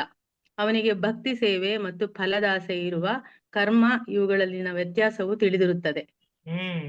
ಹರೇ Krishna Mataji. Thank you Vijayalakshmi Mataji. Okay, ನೋಡಿ ತುಂಬಾ ಚೆನ್ನಾಗಿದೆ. ಇಲ್ಲಿ ಕೃಷ್ಣ ಹೇಳ್ತಾನೆ ನೋಡಿ, ಪರಮ ಸತ್ಯವನ್ನು ತಿಳಿದವನಿಗೆ ಐಹಿಕ ಸಹವಾಸದಲ್ಲಿ ತನ್ನ ತೊಡಕಿನ ಸ್ಥಿತಿಯ ವಿಷಯವಾಗಿ ದೃಢವಾದ ಅರಿವಿರುತ್ತದೆ. ತಾನು ದೇವತಾ ಪರಮಪುರುಷನಾದ ಕೃಷ್ಣನ ವಿಭಿನ್ನ ಅಂಶ ಮತ್ತು ಐಹಿಕ ಸೃಷ್ಟಿಯಲ್ಲಿ ತನ್ನ ಸ್ಥಾನವಿರಬಾರದು ಎಂದು ಅವನಿಗೆ ತಿಳಿದಿರುತ್ತದೆ. ನಾವು ಈ ಪ್ರಪಂಚಕ್ಕೆ ಆಕ್ಚುಲಿ ಸೇರಿದವರೇ ಅಲ್ಲ ಅಲ್ವಾ? ಜಸ್ಟ್ ಮೀನು ಹೆಂಗೆ ನೀರಲ್ಲಿ ಬದುಕಿರುತ್ತೆ, ಹೊರಗ್ ಬಂದ್ರೆ ಅದು ಪ್ರಪಂಚನೇ ಅಲ್ಲ, ಅದು ಸತ್ತೇ ಹೋಗುತ್ತೆ, ಪ್ರಾಣನೇ ಬಿಟ್ಬಿಡತ್ತೆ ಅದು. ಯಾಕಂದ್ರೆ ಅದು ಜೀವನನೇ ನೀರು. ಅದೇ ರೀತಿ ಮನುಷ್ಯನೂ ಅಷ್ಟೇ ಭಗವಂತನ ಅಂಶ, ಬಟ್ ಅದನ್ನು ಭೌತಿಕ ಪ್ರಪಂಚಕ್ಕೆ ಬಂದು ಬಿದ್ದಿದ್ದಾನ ಅವನು. ಇದಕ್ಕೆ ಫಾಲ್ ಡೌನ್ ಅಂತ ಹೇಳ್ತಾರೆ. ಏನಂತಾರೆ? ನಾವು ಬಿದ್ದುಬಿಟ್ಟಿದ್ದೀವಿ, ಮಾಯೆಗೆ ಬಿದ್ದಿದ್ದೀವಿ, ಸಿಗಾಕೊಂಡ್ಬಿಟ್ಟಿದ್ದೀವಿ ಸತ್ಯ. ಸೊ ಅವನು ಹೊರಗೆ ಬರೋದಕ್ಕೆ, ಮೇಲಿರೋದಕ್ಕೆ ಪ್ರಯತ್ನ ಮಾಡ್ಬೇಕು ಅಲ್ವಾ? ಅವನು ಈ ಪ್ರಪಂಚಕ್ಕೆ ಸೇರಿದವನು ಅಲ್ಲ ಅನ್ನೋದನ್ನ ಅರ್ಥ ಮಾಡ್ಕೋಬೇಕು. ಬಟ್ ಇದು ಯಾವಾಗ ಆಗತ್ತೆ? ಯಾವಾಗ ಒಂದು ಭಗವಂತನ ಬಗ್ಗೆ ಅರ್ಥ ಮಾಡ್ಕೊಳಕ್ ಶುರು ಮಾಡ್ತಾನೆ, ಅವಾಗ ಅವ್ನಿಗೆ ಅರಿವಾಗತ್ತೆ ದಟ್ ನಾನ್ ಎಲ್ಲಿದ್ದೀನಿ, ಏನ್ ಕಾರ್ಯ ಮಾಡ್ತಾ ಇದ್ದೀನಿ. ಆಕ್ಚುಲಿ ನಾನು ಮಾಡ್ಬೇಕಾಗಿರೋ ಕಾರ್ಯ ಬೇರೆ, ಬಟ್ ನಾನು ತಪ್ಪಾಗಿ ಯಾವುದೋ ಬೇರೆ ಕೆಲಸ ಮಾಡ್ತಾ ಇದ್ದೀನಿ ಅಲ್ವಾ? ನನ್ನನ್ನು ನಾನು ಈ ಮನೆಯಿಂದ ಗುರುತಿಸ್ಕೊಳ್ಳೋದು, ಈ ಸಮಾಜದಿಂದ ಗುರುತಿಸ್ಕೊಳ್ಳೋದು, ಭಾಷೆಯಿಂದ ಗುರುತಿಸ್ಕೊಳ್ಳೋದು, ಈ ಭೂಮಿಯಿಂದ ಗುರುತಿಸ್ಕೊಳ್ಳೋದು, ಮಕ್ಕಳಿಂದ ಗುರುತಿಸ್ಕೊಳ್ಳೋದು, ಮನೆ ಮಂದಿಯಿಂದ ಗುರುತಿಸ್ಕೊಳ್ಳೋದು, ಇದೆಲ್ಲ ಟೆಂಪರರಿ. ಇದು ಟೆಂಪರರಿ ಅಲ್ವಾ? ತಾತ್ಕಾಲಿಕ. ಇದು ನಿಜವಾದಲ್ಲ. ಇದು ಯಾರು ಜ್ಞಾನಿನೋ, ಯಾರು ಪರಮಸತ್ಯ ಅರ್ಥ ಮಾಡ್ಕೋತೀನೋ ಅವನಿಗೆ ಅರಿವಾಗತ್ತೆ. ಇಲ್ಲರೂ ಏನ್ ಗೊತ್ತಾನೆ, ಇದೇ ನನ್ನ ಲೈಫ್ ಅನ್ಕೊಂತಾನೆ. ನೋಡ್ತೀರಾ ನಿಮ್ ನಮ್ಮ ನೆಂಟ್ರಿಸ್ಟ್ರು ವಾಟ್ಸ್ಆಪ್ ಗ್ರೂಪ್ ನೋಡಿದ್ರೆ ಅವ್ರು ಏನ್ ಡಿಸ್ಕಸ್ ಮಾಡ್ತಿರ್ತಾರೆ? ಏನೋ ಪೇಪರ್ ಅಲ್ಲಿ ಬಂದಿರೋ ಆರ್ಟಿಕಲ್, ಏನೋ ಒಂದು ಭೌತಿಕ ವಿಷಯ ಅಲ್ವಾ, ಮಕ್ಕಳ ವಿಷಯ, ಮದುವೆ ವಿಷಯ, ಇಂಥವೇ ಇರುತ್ತೆ ಭೌತಿಕ. ಅದ್ರವ್ರು ಕಂಪ್ಲೀಟ್ ಆಗಿ ಅವ್ರು ನಂಬ್ತಾರ. ಇವಾಗ ತಾನೇ ನೋಡಿದ್ರು ವಿಮೂಢಾತ್ಮ ಕರ್ತಾಹ ಮಿತಿ ಮನ್ಯತೆ. ಬಟ್ ಪೂರ್ತಿ ಜ್ಞಾನಿ ಇರೋನು, ಕೃಷ್ಣ ಪ್ರಜ್ಞದಲ್ಲಿರೋನು ಅನ್ನೋ ಅರ್ಥ ಆಗತ್ತೆ. ಅಯ್ಯೋ, ಇಂಥ ಪ್ರಪಂಚದಲ್ಲಿ ನಾನೇ ಇರ್ಬಾರ್ದಪ್ಪ, ಇದು ಪ್ರಪಂಚ ನನಗೆ ಸೇರಿದ್ದಲ್ಲ. ಇಲ್ಲಿ ನಾನು ಭಗವಂತನ ಮರ್ತಿರೋದ್ರಿಂದ ಅಥವಾ ಭಗವಂತನಿಂದ ನಾನು ಈರ್ಷ್ಯೆ ಪಟ್ಟಿರೋದ್ರಿಂದ ಇಲ್ಲಿ ಬಂದು ಬಿದ್ದಿದ್ದೀನಿ ನಾನು. ಇದನ್ನ ಅರ್ತ್ಕೋತಾನೆ. ಅರ್ತ್ಕೊಳ್ಳೋಕೆ ಸಮಯ ಆಗತ್ತೆ. ಬಟ್ ಆದ್ರೂ ಎಷ್ಟು ಸಮಯ ಆದ್ರೂ ಪರವಾಗಿಲ್ಲ, ಕೃಷ್ಣ ಕಾಯ್ತಾರೆ. ಕೃಷ್ಣ ಕಾಯ್ತಾನೆ. ಕೃಷ್ಣ ಇಷ್ಟು ಜನ್ಮಗಳು ಕಾದಿದ್ದಾನೆ. ಆಕ್ಚುಲಿ ನಾವ್ ಇನ್ನೂ ಹೋಗೇ ಇಲ್ಲ ಭಗವಂತನ ಧಾಮಕ್ಕೆ, ಇನ್ನು ಮುಟ್ಟೇ ಇಲ್ಲ ಅಲ್ಲ. ಇನ್ನು ನಾವು ಚಕ್ರದಲ್ಲಿ ತಿರುಗಿ ತಿರುಗಿ ತಿರುಗಿ ತಿರುಗಿ ತಿರುಗಿ ಇಲ್ಲಿ ಬಂದಿದ್ವಿ. ಈಗ ಈ ಸ್ಥಾನದಲ್ಲಿ ಇದೀವಿ ನಾವೆಲ್ಲರಿಗ ಅಲ್ಲ. ಬಟ್ ನಾವ್ ಈ 23 ಜನದಲ್ಲಿ ಒಬ್ರು ಬ್ಯಾಕ್ ಟು ಗಾಡ್ ಹೋದ್ರು, ಕೃಷ್ಣನ್ ಧಾಮಕ್ಕೆ ಹೋದ್ರು, ನಮ್ಗೆಲ್ಲ Krishna will be very happy. ಒಬ್ರು ಬ್ಯಾಕ್ ಟು ಗಾಡ್ ಹೋದ್ರು. ಕೃಷ್ಣ ಪ್ರಭುಪಾದ ಅದೇ ಹೇಳ್ತಾರೆ, ಇಡೀ ಇಸ್ಕಾನ್ ಈ ಸಂಸ್ಥೆ ತೆಗ್ದಿರೋದು ಒಬ್ನು ಬ್ಯಾಕ್ ಟು ಗಾಡ್, ಒಬ್ನು ಭಗವಂತನ ಧಾಮಕ್ಕೆ ಹೋದ್ರು ನಾನು ತೆಗ್ದಿರೋ ಸಂಸ್ಥೆಗೆ ಸಾರ್ಥಕ ಅಂತ. ಒಬ್ಬ ವ್ಯಕ್ತಿ ಅಂದ್ರೆ ಆ ರೀತಿ ನಾವು ಪ್ರಯತ್ನ ಹಾಕಿದ್ರೆ ಸಾಕು, ಒಬ್ರು, ಆವಾಗ ಸಾರ್ಥಕತೆ. ಅವಾಗ ಕೃಷ್ಣ ಕೊಟ್ಟಿರೋ ಜ್ಞಾನಕ್ಕೆ ಸಾರ್ಥಕ. ಎಲ್ಲರೂ ಹೋಗ್ಬೋದು ಆಕ್ಚುಲಿ, ನಾವೆಲ್ಲರೂ ಹೋಗ್ಬೋದು. ಅಷ್ಟು ಜ್ಞಾನ ಇದೆ ಇದ್ರಲ್ಲಿ, ಅಷ್ಟು ವಿಷಯ ಕೊಡ್ತಾರೆ ಕೃಷ್ಣ. ಅದೇ ಹೇಳ್ತೀವಿ ನಾನು ಈ ಪ್ರಪಂಚದಲ್ಲಿ ಸಿಗಾಕೊಂಡಿದ್ದೀನಿ ಅನ್ನೋ ಒಂದು ಅರಿವಾಗ್ಬೇಕು ನಮ್ಗೆ. ಓಕೆ. ಅಂಡ್ ಯಾವಾಗ ಅರಿವಾಗತ್ತೋ ಅವಾಗ ಅಂತ ವ್ಯಕ್ತಿ ಏನ್ ಮಾಡ್ತಾನೆ, ಅವ್ನು ಮಾಡೋ ಪ್ರತಿನಿತ್ಯ ಕಾರ್ಯದಲ್ಲಿ ಅದನ್ನ ಕೃಷ್ಣನಿಗೆ ಸೇರಿಸಿ ಕೆಲಸ ಮಾಡಕ್ ಶುರು ಮಾಡ್ತಾನೆ. ಅದಕ್ಕೆ ನಾವು ಡೋವ್ ಟೇಲ್ ಅಂತ ಹೇಳ್ತೀವಿ. Dovetail all your activities in Krishna conscious ಅಂತೀವಿ. ಡೋವ್ ಟೇಲ್ ಅಂದ್ರೆ ಎಲ್ಲಾನು ಅವನನ್ನ ಸೇರಿಸಿ ಮಾಡೋದು. ಅದೊಂದು ಕಲೆ. ಅದು ನಾವು ಮಾಡ್ತಾ ಮಾಡ್ತಾ ನಮ್ಗೆ ಗೊತ್ತಾಗುತ್ತೆ. ಮಾಡ್ತಾ ಮಾಡ್ತಾ ನಮ್ಗೆ ಅರ್ಥ ಆಗುತ್ತೆ, ಓ ಇದು ಮಾಯ ಕೆಲ್ಸನ, ಇದು ಕೃಷ್ಣನ್ ಕೆಲ್ಸ, ಇದು ಮಾಯ ಕೆಲ್ಸನ, ಇದು ಕೃಷ್ಣನ್ ಕೆಲ್ಸ. ಅವಾಗ ಹೆಂಗದ ಇವಾಗ ಫಾರ್ ಎಕ್ಸಾಂಪಲ್ ಇವಾಗ ಏನಾದ್ರು ಏನೇ ಚಿಕ್ಕ ಕೆಲಸ ತಗೊಳ್ಳಿ, ಏನೇ ಚಿಕ್ಕ ಕೆಲಸ, ಲೈಕ್ ಮಕ್ಕಳೇ ಇರ್ಬೋದು. ಇವಾಗ ಫಾರ್ ಎಕ್ಸಾಂಪಲ್ ನೆನ್ನೆ ನನ್ನ ಮಗು ಆ ಪ್ರಿಯಾಂಬ್ಲೆಟ್ ಇಟ್ಕೊಂಡು ಸುಮ್ಮನೆ ತಿರುಗ್ತಾ ಇದ್ದಾನೆ, ಖಾಲಿ ಇದೆ ಅದು, ಅಲ್ಲಿ ಏನೂ ಇಲ್ಲ ಆಕ್ಚುಲಿ. ಅದೇ ಜಸ್ಟ್ ಒಂದು ಕೃಷ್ಣನ್ ಗೊಂಬೆ ಕೂಡ್ಸಿದೆ ಅಷ್ಟೇ ನಾನು. ಆ ಮದುವೆ ಕಾರ್ಯ ಏನಾಗತ್ತ ಅವಾಗ, ಜಸ್ಟ್ ಕೃಷ್ಣನ್ ಗೊಂಬೆ ಕೂಡ್ಸ್ಕೊಂಡು ಅವನು ಸೈಕಲ್ ಹಿಂಗ್ ಸುತ್ತಾ ಇದ್ದಾನ, ಕೃಷ್ಣನ್ ಸುತ್ತದಂಗಲ್ವಾ, ಕೃಷ್ಣನ್ನ ಕೂಡ್ಸಿ ಅಂತ ತಿರುಗಿಸಿದ್ರಿ. ಆ ರೀತಿ ಪ್ರತಿ ಕೆಲಸದಲ್ಲಿ ನಾವು ಕೃಷ್ಣನ್ ಸೇರಿಸಿದ್ರೆ ಏನಾಗತ್ತೆ, ಎಲ್ಲಾ ಕಾರ್ಯನೂ ಆಧ್ಯಾತ್ಮಿಕ ಆಗೋಗುತ್ತೆ. ನಮ್ಗೆ ಏನೋ ಕೊಳೆ ಅನ್ನೋದು ಅಂಟ್ಕೊಳ್ಳೋದಿಲ್ಲ, ಕರ್ಮ ಅನ್ನೋದು ಅಂಟ್ಕೊಳ್ಳೋದಿಲ್ಲ. ಕರ್ಮ ಅಂದ್ರೆ ಕೊಳೆ, ಜ್ಞಾಪಕ ಇಟ್ಕೋಬೇಕು ನಾವು. ನಾವ್ ಎಷ್ಟೇ ಭೌತಿಕವಾಗಿ ಕ್ಲೀನ್ ಅನ್ಸ್ಬೋದು, ಓ ನಾವ್ ಯಾವ್ದು ಋಣ ಇಟ್ಕೊಳಕಾದ್ರೆ ಹೇಳ್ತಾರಲ್ಲ, ನಾವ್ ₹1 ಯಾವ್ದು ತಗೊಳಲ್ಲಪ್ಪ ಅಂತ ಹೇಳ್ತಾರೆ ಅಲ್ವಾ. ₹1 ನಾನು ಯಾವ್ದು ತಗೊಳಲ್ಲ ಅಂತ ಹೇಳ್ತೀನಿ. ಅಂದ್ರೆ ಋಣ ಇಲ್ಲ ಅಂತ ಅಲ್ಲ, ಎಲ್ಲಾ ಋಣ ಇದ್ದೇ ಇರತ್ತೆ ನಮ್ಗೆ. ದೇವ ಋಣ, ಋಷಿ ಋಣ ಅಥವಾ ಭೌತ ಋಣ, ಎಲ್ಲಾ ಋಣಗಳು ಇದೆ ನಮ್ಗೆ. ಎಲ್ಲಾ ಋಣ ನಾವು ಹೋಗ್ಲಾಡ್ಸ್ಕೋಬೇಕು ಅಂದ್ರೆ ಕೃಷ್ಣನ್ ಶರಣಾಗತಿ, ಕೃಷ್ಣ ಪ್ರಜ್ಞೆಗೆ ಬರೋದು, ಕೃಷ್ಣನ್ ಬಗ್ಗೆ ತಿಳ್ಕೊಳ್ಳೋದು. ಅವಾಗ್ಲೂ ಎಲ್ಲ ಋಣದಿಂದ ಅವನು ವಿಮುಕ್ತನಾಗ್ತಾನೆ. ಇಲ್ಲ ಅಂದ್ರೆ ಅವ್ನಿಗೆ ಹೋಗೋದಿಲ್ಲ, ಎಲ್ಲಾನು ಅಂದ್ಕೊಂಡಿರತ್ತ, ಅವನು ಎಲ್ಲಾನು ತೀರಿಸ್ಲೇಬೇಕು. ಭೌತಿಕ ಪ್ರಪಂಚ ಅದೇ ರೀತಿ ವಸೂಲಿ ಮಾಡೇ ಮಾಡತ್ತೆ. ವಸೂಲಿದಾರ ಹೆಂಗಿರ್ತಾರಲ್ಲ, ನಾವೇನಾದ್ರು ಸಾಲ ತಗೊಂಡ್ರಿ, ನಂಗೆ ಅನುಭವ ಇಲ್ಲ ಬಟ್ ಹೇಳ್ತಾರೆ ಕೆಲವರು, ಅವ್ರ ಮನೆಗ್ ಬಂದು ಗಲಾಟೆ ಮಾಡಿ ಅಲ್ವಾ, ಗಲಾಟೆ ಮಾಡಿ ಅವ್ರು ವಸೂಲಿ ಮಾಡ್ತಾರೆ, ಅಥವಾ ಚಿತ್ರ ಹಿಂಸೆ ಮಾಡ್ತಾರೆ, ಫೋನ್ ಮಾಡಿ ತಲೆ ತಿಂದಾಕ್ತಾರಂತ. ಆತರ ಇಷ್ಟನೂ ಒಂದ್ ಸಿಸ್ಟಮ್ ಏರ್ಪಾಡು ಮಾಡಿದ್ದಾರೆ. ನಾವು ಹೋಗ್ಬೇಕಾದ್ರೆ ಎಲ್ಲಾನು ವಸೂಲಿ ಮಾಡ್ತಾನೆ, ಎಲ್ಲದಕ್ಕೂ ಲೆಕ್ಕ ಕೊಡ್ಬೇಕಾಗತ್ತೆ. ಲೆಕ್ಕ, ಯಾಕೆ ಇಷ್ಟು ದಿನ ಹಣ ಸಂಪಾದನೆ ಮಾಡಿದ್ದೀವಿ, ಹೇಗೆ ಅದನ್ನ ಬಳಸಿದ್ದೀವಿ, ಯಾವ ರೀತಿ ನಾ ಜೀವನದಲ್ಲಿ ನಡ್ಕೊಂಡಿದ್ದೀನಿ, ಯಾವ ರೀತಿ ಶರೀರನ ಬಳಸಿದ್ದೀನಿ. ಅದಕ್ಕೆ ಆದಷ್ಟು ಬೇಗ ನಾವು ಇದನ್ನ ತಿಳ್ಕೊಂಡ್ರೆ ನಮ್ಮ ಜೀವನ ನಾವು ತಿದ್ಕೋಬಹುದು. ತಿದ್ಕೊಳ್ಳೋಕೆ ಅವಕಾಶ ಕೊಡ್ತಾನೆ ಕೃಷ್ಣ, ಪ್ರತಿಯೊಬ್ಬನಿಗೂ ಚಾನ್ಸ್ ಕೊಡ್ತಾನೆ. ಅದನ್ನ ನಾವು ಬೆನಿಫಿಟ್ ತಗೋಬೇಕಾದ್ರೆ ಅದಕ್ಕೆ ನಾವು ಬೇಜಾರು ಮಾಡ್ಕೋಬಾರ್ದು. ನೋಡು, ಕೃಷ್ಣ ನನಗೆ ಈ ತರ ಬೇಜಾರಾಗಂಗ್ ನಡ್ಕೋತಾ ಇದ್ದಾನಪ್ಪ, ನಿನ್ ದೇಹ ಅಲ್ಲ ಅಂತ ಹೇಳ್ತಾನೆ, ನೀನ್ ಸತ್ತೋಗ್ತೀಯ ಅಂತ ಹೇಳ್ತಾನೆ, ಎಲ್ಲ ಟೆಂಪ್ರರಿ ಅಂತಾನೆ, ನೋಡು ಅವ್ನು ಹಿಂಗ್ ಮಾಡಿದ್ರೆ ಸರಿನಾ, ಹಂಗನಕ್ ಆಗಲ್ಲ. ಇದು ಅವ್ನ ಸೃಷ್ಟಿ, ಇದು ಅವನ್ ಸೃಷ್ಟಿ. ಇದು ಪ್ರಪಂಚ ಆತರ ಇದೆ, ನಾವ್ ಅದನ್ನ ಸ್ವೀಕರಿಸ್ಬೇಕು. ನೋಡ್ತಾ ಇದೀವಿ, ನಾವು ಕಣ್ಣಾರೆ ನೋಡ್ತಾ ಇದೀವಿ, ಏನ್ ಸಂತೋಷ ಸಿಗ್ತಾ ಇದೆ ಅನ್ನೋ ನೋಡ್ತಾ ಇದೀವಿ ಅಲ್ವಾ. ಇದ್ರಲ್ಲಿ ಏನು ಸಾರ ಇಲ್ಲ ಅಂದ್ರೆ ನಮ್ಗೆ ಇಲ್ಲ ಅನ್ನೋದು ಅರ್ಥ ಆಗ್ತಾ ಇದೆ, ನಮ್ಗೆಲ್ಲೋ ಕಿಂಚಿತ್ತರೂ ಅರ್ಥ ಆಗ್ತದೆ. ಅದನ್ನೇ ನಾವು ಕೂತ್ಕೊಂಡು ತಾಳ್ಮೆಯಿಂದ ಮನ್ಸು ಇಟ್ಟು ಗಮನ ಕೊಟ್ಟು ನಾವು ಅದನ್ನ ಯೋಚನೆ ಮಾಡಿ ಅದರ ಕಾರ್ಯ ನಡ್ಸ್ಕೊಂಡು ಹೋದ್ರೆ ನಮ್ಗೆ ಕೃಷ್ಣ ಡೈರೆಕ್ಷನ್ ಕೊಡ್ತಾನೆ, ದಾರಿ ತೋರಿಸ್ಕೊಡ್ತಾನೆ. ಕೃಷ್ಣನ ಹೇಳ್ತಾನಲ್ಲ,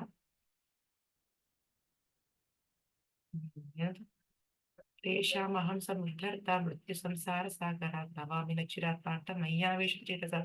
ಮೃತ್ಯು ಸಂಸಾರ ಸಾಗರ, ಈ ಸಾಗರ ಅನ್ನೋದೇನಿದೆಯಾ ಮೃತ್ಯು ಸಂಸಾರ, ಈ ಮೃತ್ಯು ಸಂಸಾರದ ನನ್ನ ತುಂಬಾ ಫಾಸ್ಟ್ ಆಗಿ ಕರ್ಕೊಂಡು ಹೋಗ್ತಾ ಇರ್ತಾರೆ, ಬಿಡುಗಡೆ ಮಾಡ್ತಾರಂತೆ. ಯಾವಾಗ ಅವನ್ನೇ ಎಲ್ಲಾ ಕೆಲ್ಸಗಳು ಅವನ್ಗೆ ಅರ್ಪಿಸಿ ಮಾಡೋದ್ರಿಂದ, ಅವನ್ ಸೇರಿಸಿ ಮಾಡೋದ್ರಿಂದ ಅದೆಷ್ಟು ಮೃತ್ಯು ಸಂಸಾರ ಏನಂತಾರೆ ಇಂಗ್ಲಿಷ್ ಸ್ವಿಫ್ಟ್ ಡೆಲಿವರ್ ಅಂದ್ರೆ ತುಂಬಾ ಸ್ಪೀಡ್ ಆಗಿ ನಮ್ಮನ್ನ ಹೇಳ್ಕೊಂಡು ಹೋಗ್ತಾನೆ ಇದ್ರಿಗೆ, ಸಂಸಾರನ ಹೊರಗೆ ತೆಗಿತಾನೆ ತುಂಬಾ ಸ್ಪೀಡ್ ಆಗಿ. ಬೇರೆ ಬೇರೆ ಮಾರ್ಗದಲ್ಲಿ ಅದಿಲ್ಲ, ಆ ಚಾನ್ಸ್ ಇಲ್ಲ ನಮ್ಗೆ. ಬೇರೆ ಯೋಗಗಳಲ್ಲಿ ನಾವು ಮಾಡ್ತಾ ಕೂತ್ಕೊಂಡ್ರೆ, ಅಷ್ಟಾಂಗ ಯೋಗ ಮಾಡ್ಕೊಂಡು ನಾ ಪ್ರಾಣಾಯಾಮ ಮಾಡ್ತೀನಿ, ನಾ ಭಗವಂತ ತಿಳ್ಕೊತೀನಿ ಅಂದ್ರೆ ಯಾವ ಕಾಲದಲ್ಲಿ ಆಗತ್ತೆ? ನಾ ಅಷ್ಟಾಂಗ ಮಾಡ್ಕೊಂಡು ಪರಮಾತ್ಮ ಇದ್ದಾರೆ ಅಂತ ಅರಿವಾಗೋದಕ್ಕೆ ಎಷ್ಟೋ ಕಾಲ ಆಗತ್ತೆ. ಭಕ್ತಿ ಮಾರ್ಗದಲ್ಲಿ ಕೃಷ್ಣ ಬೇಗ ತಿಳಿಸ್ತಾನೆ. ಬಟ್ ಅವನು ಮನ್ಸಲ್ಲಿ ಕೂತಿರೋನು, ಅವನು ಸೇವೆ ಮಾಡ್ಬೇಕು, ನನ್ನೆಲ್ಲ ಇಂದ್ರಿಯಗಳು ಅವನ ಮೇಲೆ ಹಾಕ್ಬೇಕು, ಬುದ್ಧಿಶಕ್ತಿ ಅವನ ಮೇಲೆ ಕೇಂದ್ರೀಕರಿಸ್ಬೇಕಾಗುತ್ತೆ.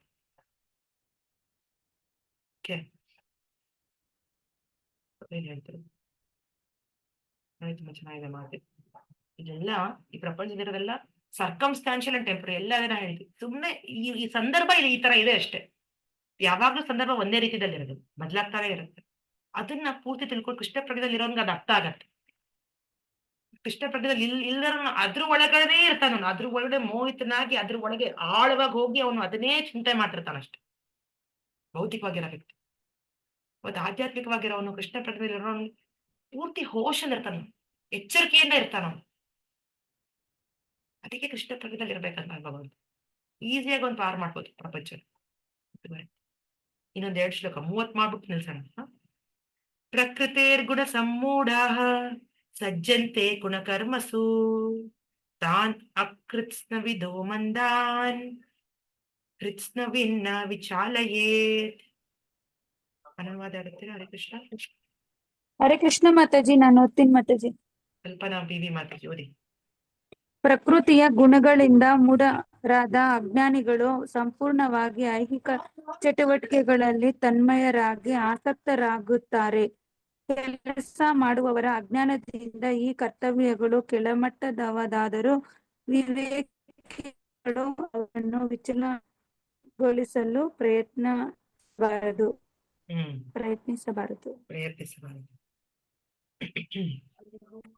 ಸೊ ಅದೇ ಹೇಳ್ತಾರೆ ನೋಡಿ ಕೃಷ್ಣ. ಧನ್ಯವಾದ ಮಾತಾಜಿ. ಸೊ ಪ್ರಕೃತಿಯ ಗುಣಗಳಿಂದ ಯಾರು ಮೂಢರಾಗಿರ್ತಾರೆ, ಅಜ್ಞಾನಿಗಳು ಅಲ್ವಾ, ಅವರು ಯಾವಾಗ್ಲೂ ಏನು ಭೌತಿಕ ಕಾರ್ಯಗಳು ಮಾಡ್ತಿರ್ತಾರೆ. ಆಯ್ತಾ? ಸೊ ಭೌತಿಕ ಕಾರ್ಯಗಳು ಮಾಡ್ತಿರೋರು ಏನೋ ಅವ್ರನ್ನವರು ಈ ಶರೀರದಿಂದ ಅವ್ರು ಗುರುತಿಸ್ಕೊಂತಾರೆ. ಅಂತವ್ರಿಗೆ ಮಂದ ಅಂತ ಕರೀತಾರೆ. ಮಂದ ಅಂದ್ರೆ ಆತ್ಮದ ಬಗ್ಗೆ ಕಿಂಚಿತ್ತು ಜ್ಞಾನ ಇಲ್ಲ. ಆತ್ಮ ಇದೆ, ನಾನೊಂದು ಜೀವಿ, ನನ್ನ ಭಗವಂತನ ಅಂಶ, ಇದೆಲ್ಲ ತುಂಬಾ ದೂರದ ಮಾತು. ಬರೀ ನಂಗೆ ಶರೀರ ಗೊತ್ತು, ನನಗೆ ಕಣ್ಣಿಗೆ ಕಾಣೋ ಸಾಮಾನು ಗೊತ್ತು, ವಸ್ತು ಗೊತ್ತು, ಮನೆ ಗೊತ್ತು, ಮಠ ಗೊತ್ತು, ದುಡಿಮೆ ಗೊತ್ತು. ಮಂದ ಅಂತ ಕರೀತಾರೆ ಕೃಷ್ಣ. ಅಂತವ್ರ ಮೇಲೆ ನಾವು ಜಾಸ್ತಿ ಸಮಯನ ಖರ್ಚು ಮಾಡ್ಬೇಕಾಗಿಲ್ಲ ಅಂತ ಹೇಳ್ತಾನೆ ಕೃಷ್ಣ. ಟೈಮ್ ವೇಸ್ಟ್ ಮಾಡ್ಕೋಬೇಡ ಅಂತ ಹೇಳ್ತಾನೆ. ಅವ್ರನ್ನ ತಿದ್ಕೊಂಡು ಅವ್ರಿಗೆ ನಾವು ಜ್ಞಾನ ಕೊಡ್ಕೊಂಡಿರೋದಕ್ಕೆ ಆಗಲ್ಲ. ಅವ್ರಿಗೆ ಏನ್ ನಂಬಿಕೆ ಇರತ್ತೆ, ಅವ್ರಿಗೆ ಈ ಸಮಾಜ ಅಥವಾ ಮಹಾ ಅಂದ್ರೆ ಫಸ್ಟ್ ಆಫ್ ಆಲ್ ಅವ್ರ ಬಗ್ಗೆನೇ ಯೋಚನೆ ಇರುತ್ತೆ. ಇಲ್ಲ ಇನ್ನು ಸ್ವಲ್ಪ ಪರವಾಗಿಲ್ಲ ಅನ್ನೋರು ಸ್ವಲ್ಪ ಸಮಾಜದ ಬಗ್ಗೆ ಒಳ್ಳೆ ಕಾರ್ಯ, ಆ ರೀತಿ ಕಮ್ಯುನಿಸಮ್, ನ್ಯಾಷನಲಿಸಮ್ ಈ ತರದ್ದು ಏನಾದ್ರು ಸಾಮಾಜಿಕ ಕಾರ್ಯಗಳು ಮಾಡೋದಕ್ಕೆ ಪ್ರಯತ್ನ ಮಾಡ್ತಾರೆ, ಸೋಷಿಯಲ್ ವರ್ಕ್.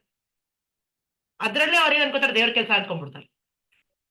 ಭಗವದ್ಗೀತೆ ಪ್ರಕಾರ ದೇವ್ರ ಕೆಲಸ ಅಲ್ಲ, ಅದು 4th ಸ್ಟೇಜ್. ಅದು ಓಕೆ, ಅದು ಪರವಾಗಿಲ್ಲ, ಅದು ಒಂದು ಲೆವೆಲ್ ಕೃಷ್ಣ ಅನುಮತಿ ಕೊಡ್ತಾನೆ. ಬಟ್ ಆದ್ರೆ ಅದು ಟಾಪ್ ಮೋಸ್ಟ್ ಅಲ್ಲ, ಅವ್ರು ಅನ್ಕೊಳ್ಳೋ top most.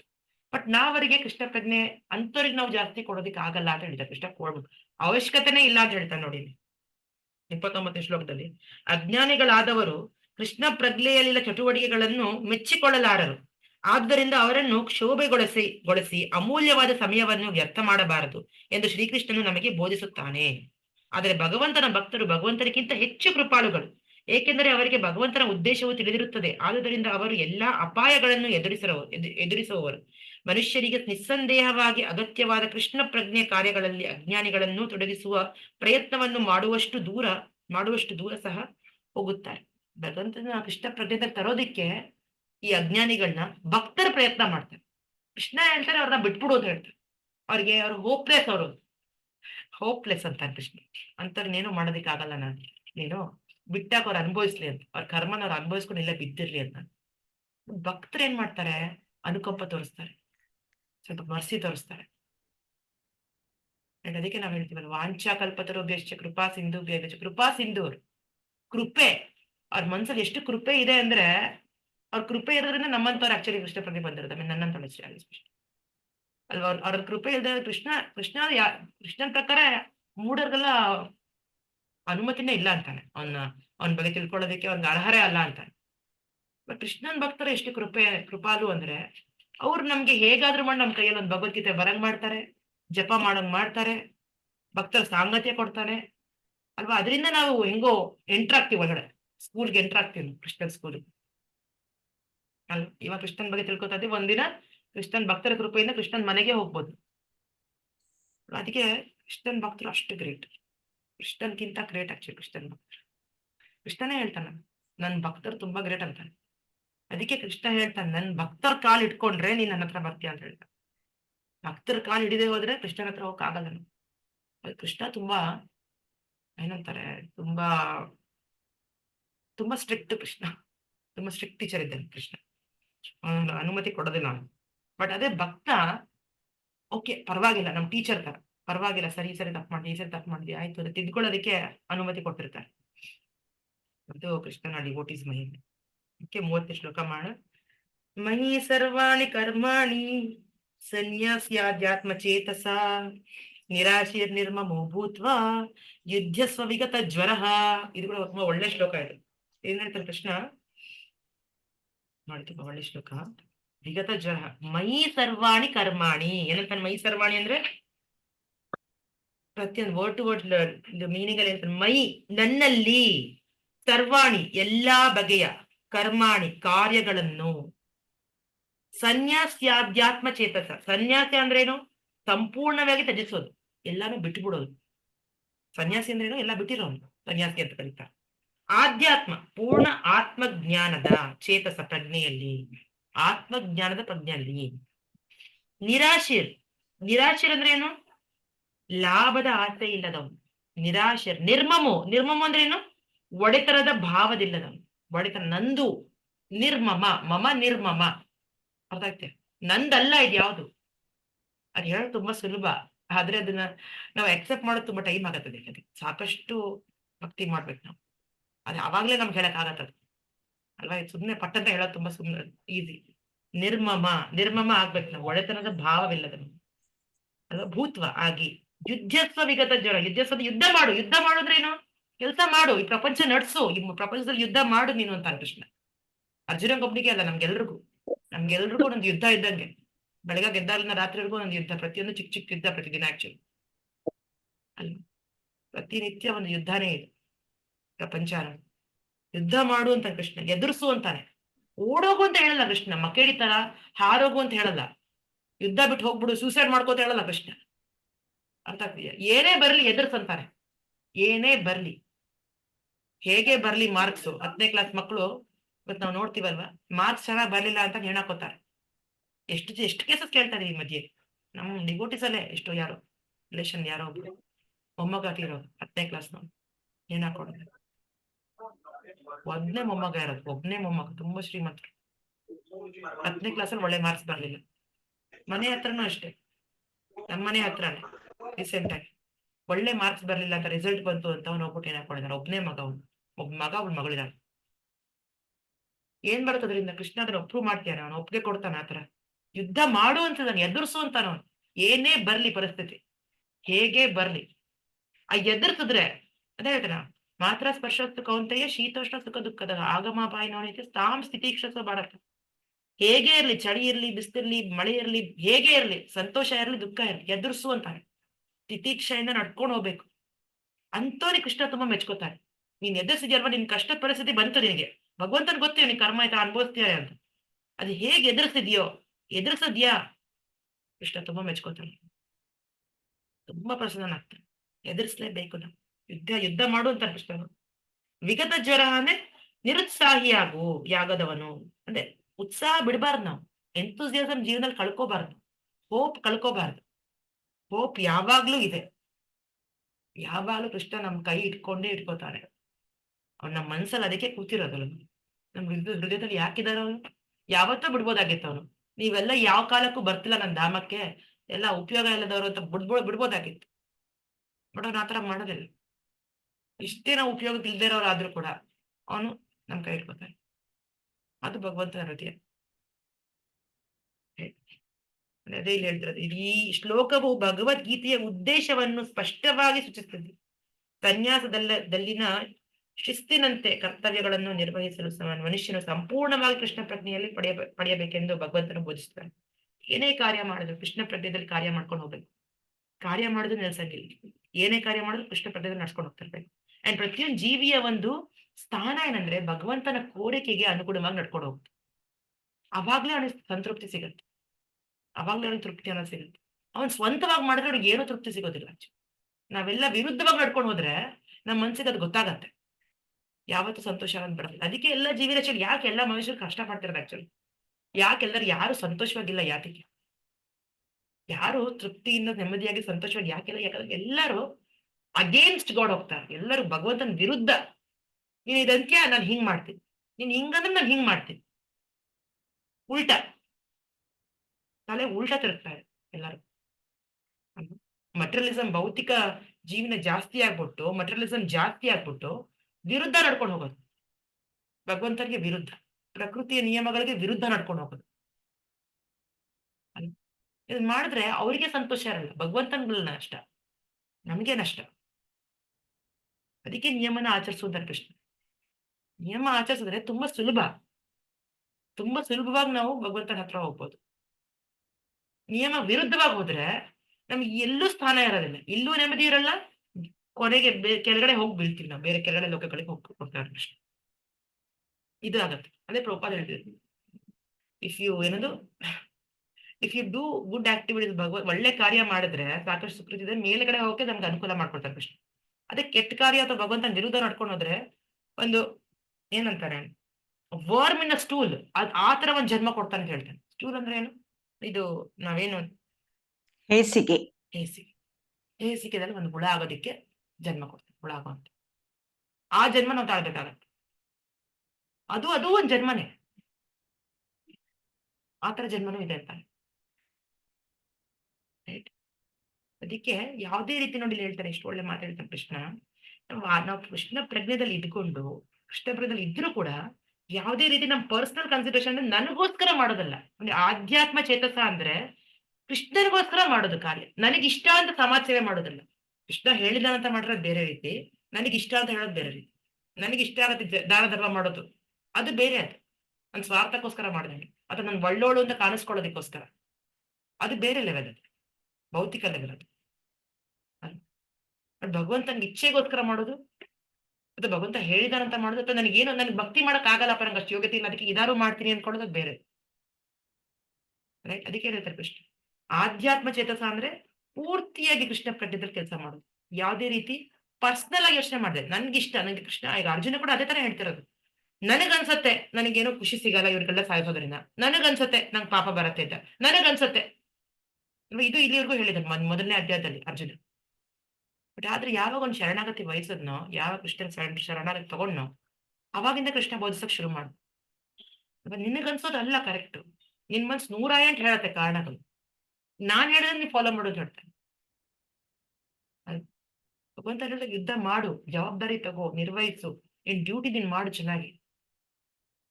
First of all ನಮ್ ಡ್ಯೂಟಿ ಏನು ಅನ್ನೋದೇ ನಮ್ಗೆ ಗೊತ್ತಿಲ್ಲ. ಈಗಿನ ಕಾಲದ ಮಾಡರ್ನ್ ಪೀಪಲ್ ಏನಾಗಿದೆ, ನಮ್ ಡ್ಯೂಟಿ ಏನು, ನನ್ನ ಕರ್ತವ್ಯ ಏನು, ಅದೇ ಕನ್ಫ್ಯೂಷನ್. ಇದೇ ಬೇಸಿಕ್ ಕನ್ಫ್ಯೂಷನ್ ಆಕ್ಚುಲಿ. ತಾಯಂದ್ರಾಗಿರ್ಬೋದು ಅಥವಾ ಮಹಿಳೆ ಆಗಿರ್ಬೋದು, ಪುರುಷ ಆಗಿರ್ಬೋದು. ಪುರುಷನ ಕರ್ತವ್ಯ ಏನು ಇದು ಅವ್ರಿಗೆ ಹೆಚ್ಚರಿಗೆ ಗೊತ್ತೇ ಇಲ್ಲ, ಮಹಿಳೆ ಕರ್ತವ್ಯ ಗೊತ್ತಿಲ್ಲ. ಇಬ್ರು ಕನ್ಫ್ಯೂಷನ್. ಇವ್ರ ಡ್ಯೂಟಿ ಮಾಡ್ತಾರೆ, ಅವ್ರು ಇವ್ರ ಡ್ಯೂಟಿ ಮಾಡ್ತಾರೆ. ರೈಟ್? ಆ ರೀತಿ ಆಗೋಗ್ಬಿಡುತ್ತೆ. ಅದನ್ನು ಹೇಳ್ಕೊಡೋದಕ್ಕೆ ಆಕ್ಚುಲಿ ಬೇಕು. ಅದಕ್ಕೆ ಆಕ್ಚುಲಿ ಈ ಸಂಸ್ಥೆ ಕೃಷ್ಣ ಪ್ರಜ್ಞೆ ಮಾಡಕ್ ಬಂದ್ರೆ ನಮ್ಗೆ ಆ ಬೇಸಿಕ್ ಕ್ಲಾರಿಫಿಕೇಶನ್ ಆದ್ರೂ ಗೊತ್ತಾಗತ್ತೆ, ನಮ್ಗೆ ಕ್ಲಾರಿಟಿ ಬರುತ್ತೆ. ಇದು ನನ್ನ ಡ್ಯೂಟಿ, ಈ ನನ್ನ ಧರ್ಮನ ಸರಿಯಾಗಿ ನಡ್ಕೊಂಡು ಹೋಗ್ಬೇಕು. ನಾವ್ ಇದಕ್ಕೆ ಇದನ್ನ ಹೆಂಗ್ ಅರ್ಥ ಮಾಡ್ಕೊಳ್ಳೋದು, ನಮ್ ಡ್ಯೂಟಿ ಏನಂದ್ರೆ ನಮ್ ಹಳೆ ಅಜ್ಜಿ ತಾತ ನೋಡ್ರೆ ನಮ್ಗೆ ಅರ್ಥ ಆಗತ್ತೆ ಆಕ್ಚುಲಿ. ನಮ್ ತಾತಂದ್ರೆ ಹೇಗ್ ನಡ್ಸ್ಕೊಂಡು ಹೋಗೋರು ಮನೇನ, ನಮ್ ಅಜ್ಜಿ ಅಂದ್ರೆ ಹೇಗ್ ನಡ್ಸ್ಕೊಂಡು ಹೋಗೋರು, ಅವ್ರಿಬ್ರು ಎಕ್ಸಾಂಪಲ್ ಸಾಕು ಆಕ್ಚುಲಿ ನಮ್ಗೆ. ಯಾಕಂದ್ರೆ ಕೃಷ್ಣ ಹೇಳಿದಾನೆ ಶ್ರೇಷ್ಠರ ಹೇಗ್ ನಡ್ಕೋತಾರೋ ಅದನ್ನ ನಡ್ಕೊಂಡು ಹೋಗ್ಬೇಕು ನಾವು. ಬಟ್ ನಾವು ಅದನ್ನ ಬಿಟ್ಬಿಟ್ಟಿದೀವಿ ನಾವು ಆಕ್ಚುಲಿ. ನಮ್ಮ ಅಜ್ಜಿ ತಾತ ನೋಡ್ರೆ ನಮ್ಗೆ ಗೊತ್ತಾಗುತ್ತೆ ನಮ್ ಬೇಸಿಕ್ ಧರ್ಮ ಏನು. ಮನೆ ನಿಭಾಯಿಸೋದು ನಮ್ ಧರ್ಮನ ಅಥವಾ ಆಫೀಸ್ಗೆ ಹೋಗೋದು ನಮ್ ಧರ್ಮನ? ಅದು ಮೇನ್ ಧರ್ಮ ಅಲ್ಲ, ಇದು ಮೇನ್ ಧರ್ಮ. ಅದು ಸೆಕೆಂಡ್ರಿ. ಅದು ಮಾಡಿದ್ರು ಮಾಡು, ಬಿಟ್ರು ಬಿಡು, ಹಂಗೆ. ಅದ್ ಮಾಡಿದ್ರು ಸರಿ, ಒಳ್ಳೇದೇ. ನಿಮ್ಗೆ ಅನುಕೂಲ ಇದೆಯಾ, ಟೈಮ್ ಇದೆಯಾ ಅಲ್ವಾ? ಹೆಂಗೆ ದ್ರೌಪದಿನೂ ಅಷ್ಟೇ. ದ್ರೌಪದಿ ಎಲ್ಲಾ ಕಾರ್ಯಗಳನ್ನ ಮುಗಿಸ್ಕೊಂಡು ಫೈನಲಿ ಏನ್ ನೋಡ್ಕೊಳ್ಳೋಂತೆ, ಎಲ್ಲ ಅಡ್ಮಿನಿಸ್ಟ್ರೇಷನ್ ಕೆಲಸ ಎಲ್ಲ ನೋಡ್ಕೊಳ್ಳೋಣಂತೆ. ಎಲ್ಲ ಯುಧಿಷ್ಠಿರ ಮಹಾರಾಜರಿಗೆ ಏನೇನು ರಾಜ್ಯದ ಇದು ಮಂತ್ರಿಗಳಾಗ್ಲಿ ಅಥವಾ ಸೈನಿಕರಾಗ್ಲಿ ಅಥವಾ ಆನೆಗಳಾಗ್ಲಿ ಕುದುರೆಗಳಾಗ್ಲಿ ಎಲ್ಲ ಹೇಗೆ ನಡ್ಕೊಂಡು ಹೋಗ್ತದೆ, ಹೇಗೆ ಅದನ್ನು ಸರಿಯಾಗಿ ನೋಡ್ಕೊಂತಿದ್ದೀವೋ ಇಲ್ವೋ, ಹೇಗಿದೆ ಆರ್ಮಿ ಎಲ್ಲ ನೋಡ್ಕೊಳ್ಳೋಣಂತೆ ಮೇಲ್ಮೇಲೆ. ಅದು ಅವಳು ಮಾಡೋಳು ಕೆಲಸ ದ್ರೌಪದಿ.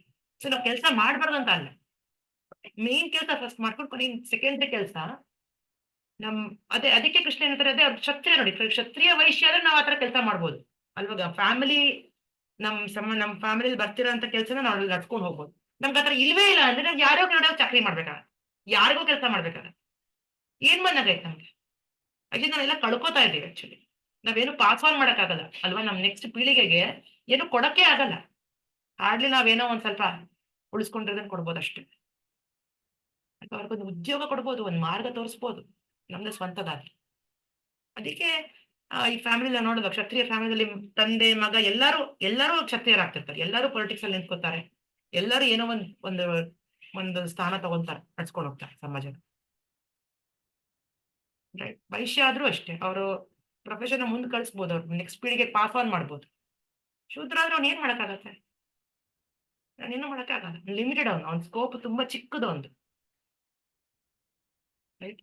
ಅಂದ್ರೆ ಅದಕ್ಕೆ ಕೃಷ್ಣ ಹೇಳ್ತಾನೆ ಅಧ್ಯಾತ್ಮ ಚೇತಸ ನಿರಾಶರ್. ಎರಡನೇದನ್ನ ಹೇಳ್ತಾರೆ ನಿರಾಶರ್ ಅಂದ್ರೆ ಯಾವುದೇ ರೀತಿ ಫಲಿತ ಇಲ್ಲದೆ ನಂಗೆ ಇದು ಅದು ಅಂತಲ್ಲ. ಇದಕ್ಕೆ ಕ್ಯಾಶಿಯರ್ ಎಕ್ಸಾಂಪಲ್ ಕೊಡ್ತಾರೆ. ಬ್ಯಾಂಕ್ ಅಲ್ಲಿ ನಾವು ಎಷ್ಟೆಲ್ಲ ಕ್ಯಾಶಿಯರ್ ನೋಡ್ತೀವಲ್ವಾ, ಇಷ್ಟೆಲ್ಲ ದುಡ್ಡು ಹಣ ಕೌಂಟ್ ಮಾಡ್ತಾರೆ, ಬಟ್ 1 ರೂಪಾಯಿ ತಗೊಳಕ್ಕಾಗಲ್ಲ, 1 ರೂಪಾಯಿ ಅವ್ರದ್ದು ಹೇಳಕ್ಕಾಗಲ್ಲ.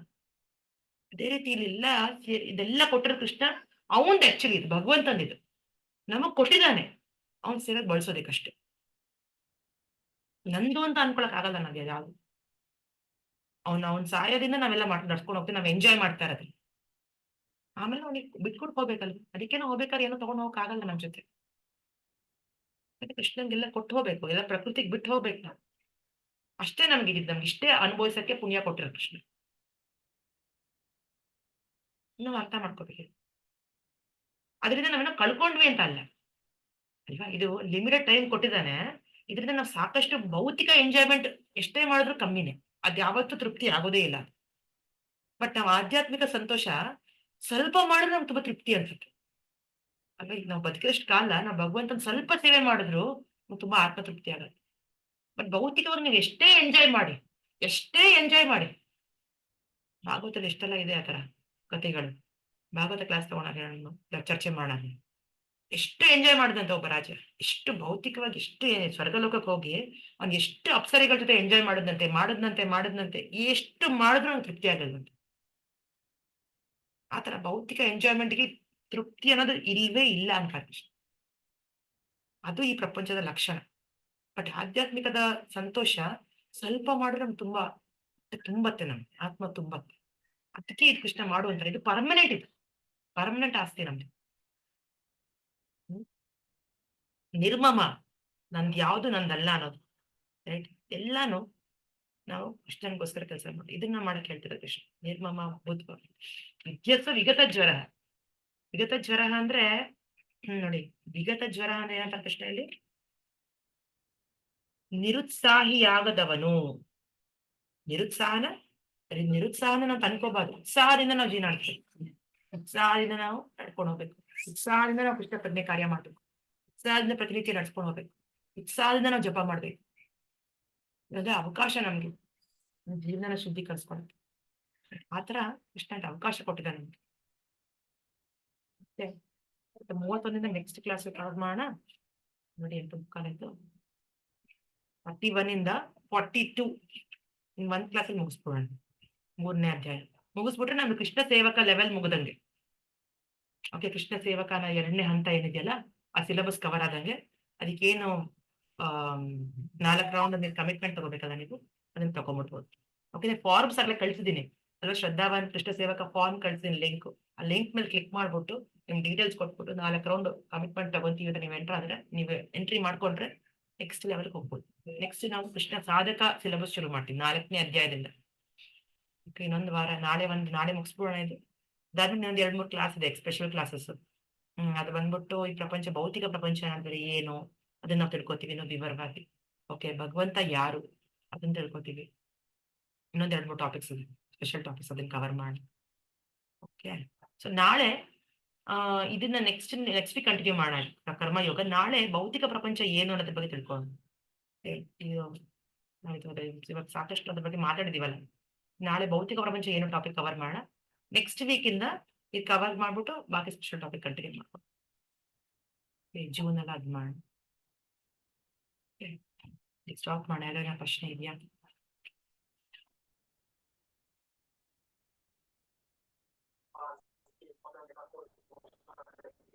ಹರೇ ಕೃಷ್ಣ ಮಾತಾಜಿ. ಹರೇ ಕೃಷ್ಣ ಪ್ರೇಮ ಮಾತಾಜಿ. ನಮ್ ಮಗಳಿಗೆ ಬಾಳ ಹುಷಾರಿಲ್ಲ ನಮ್ಮ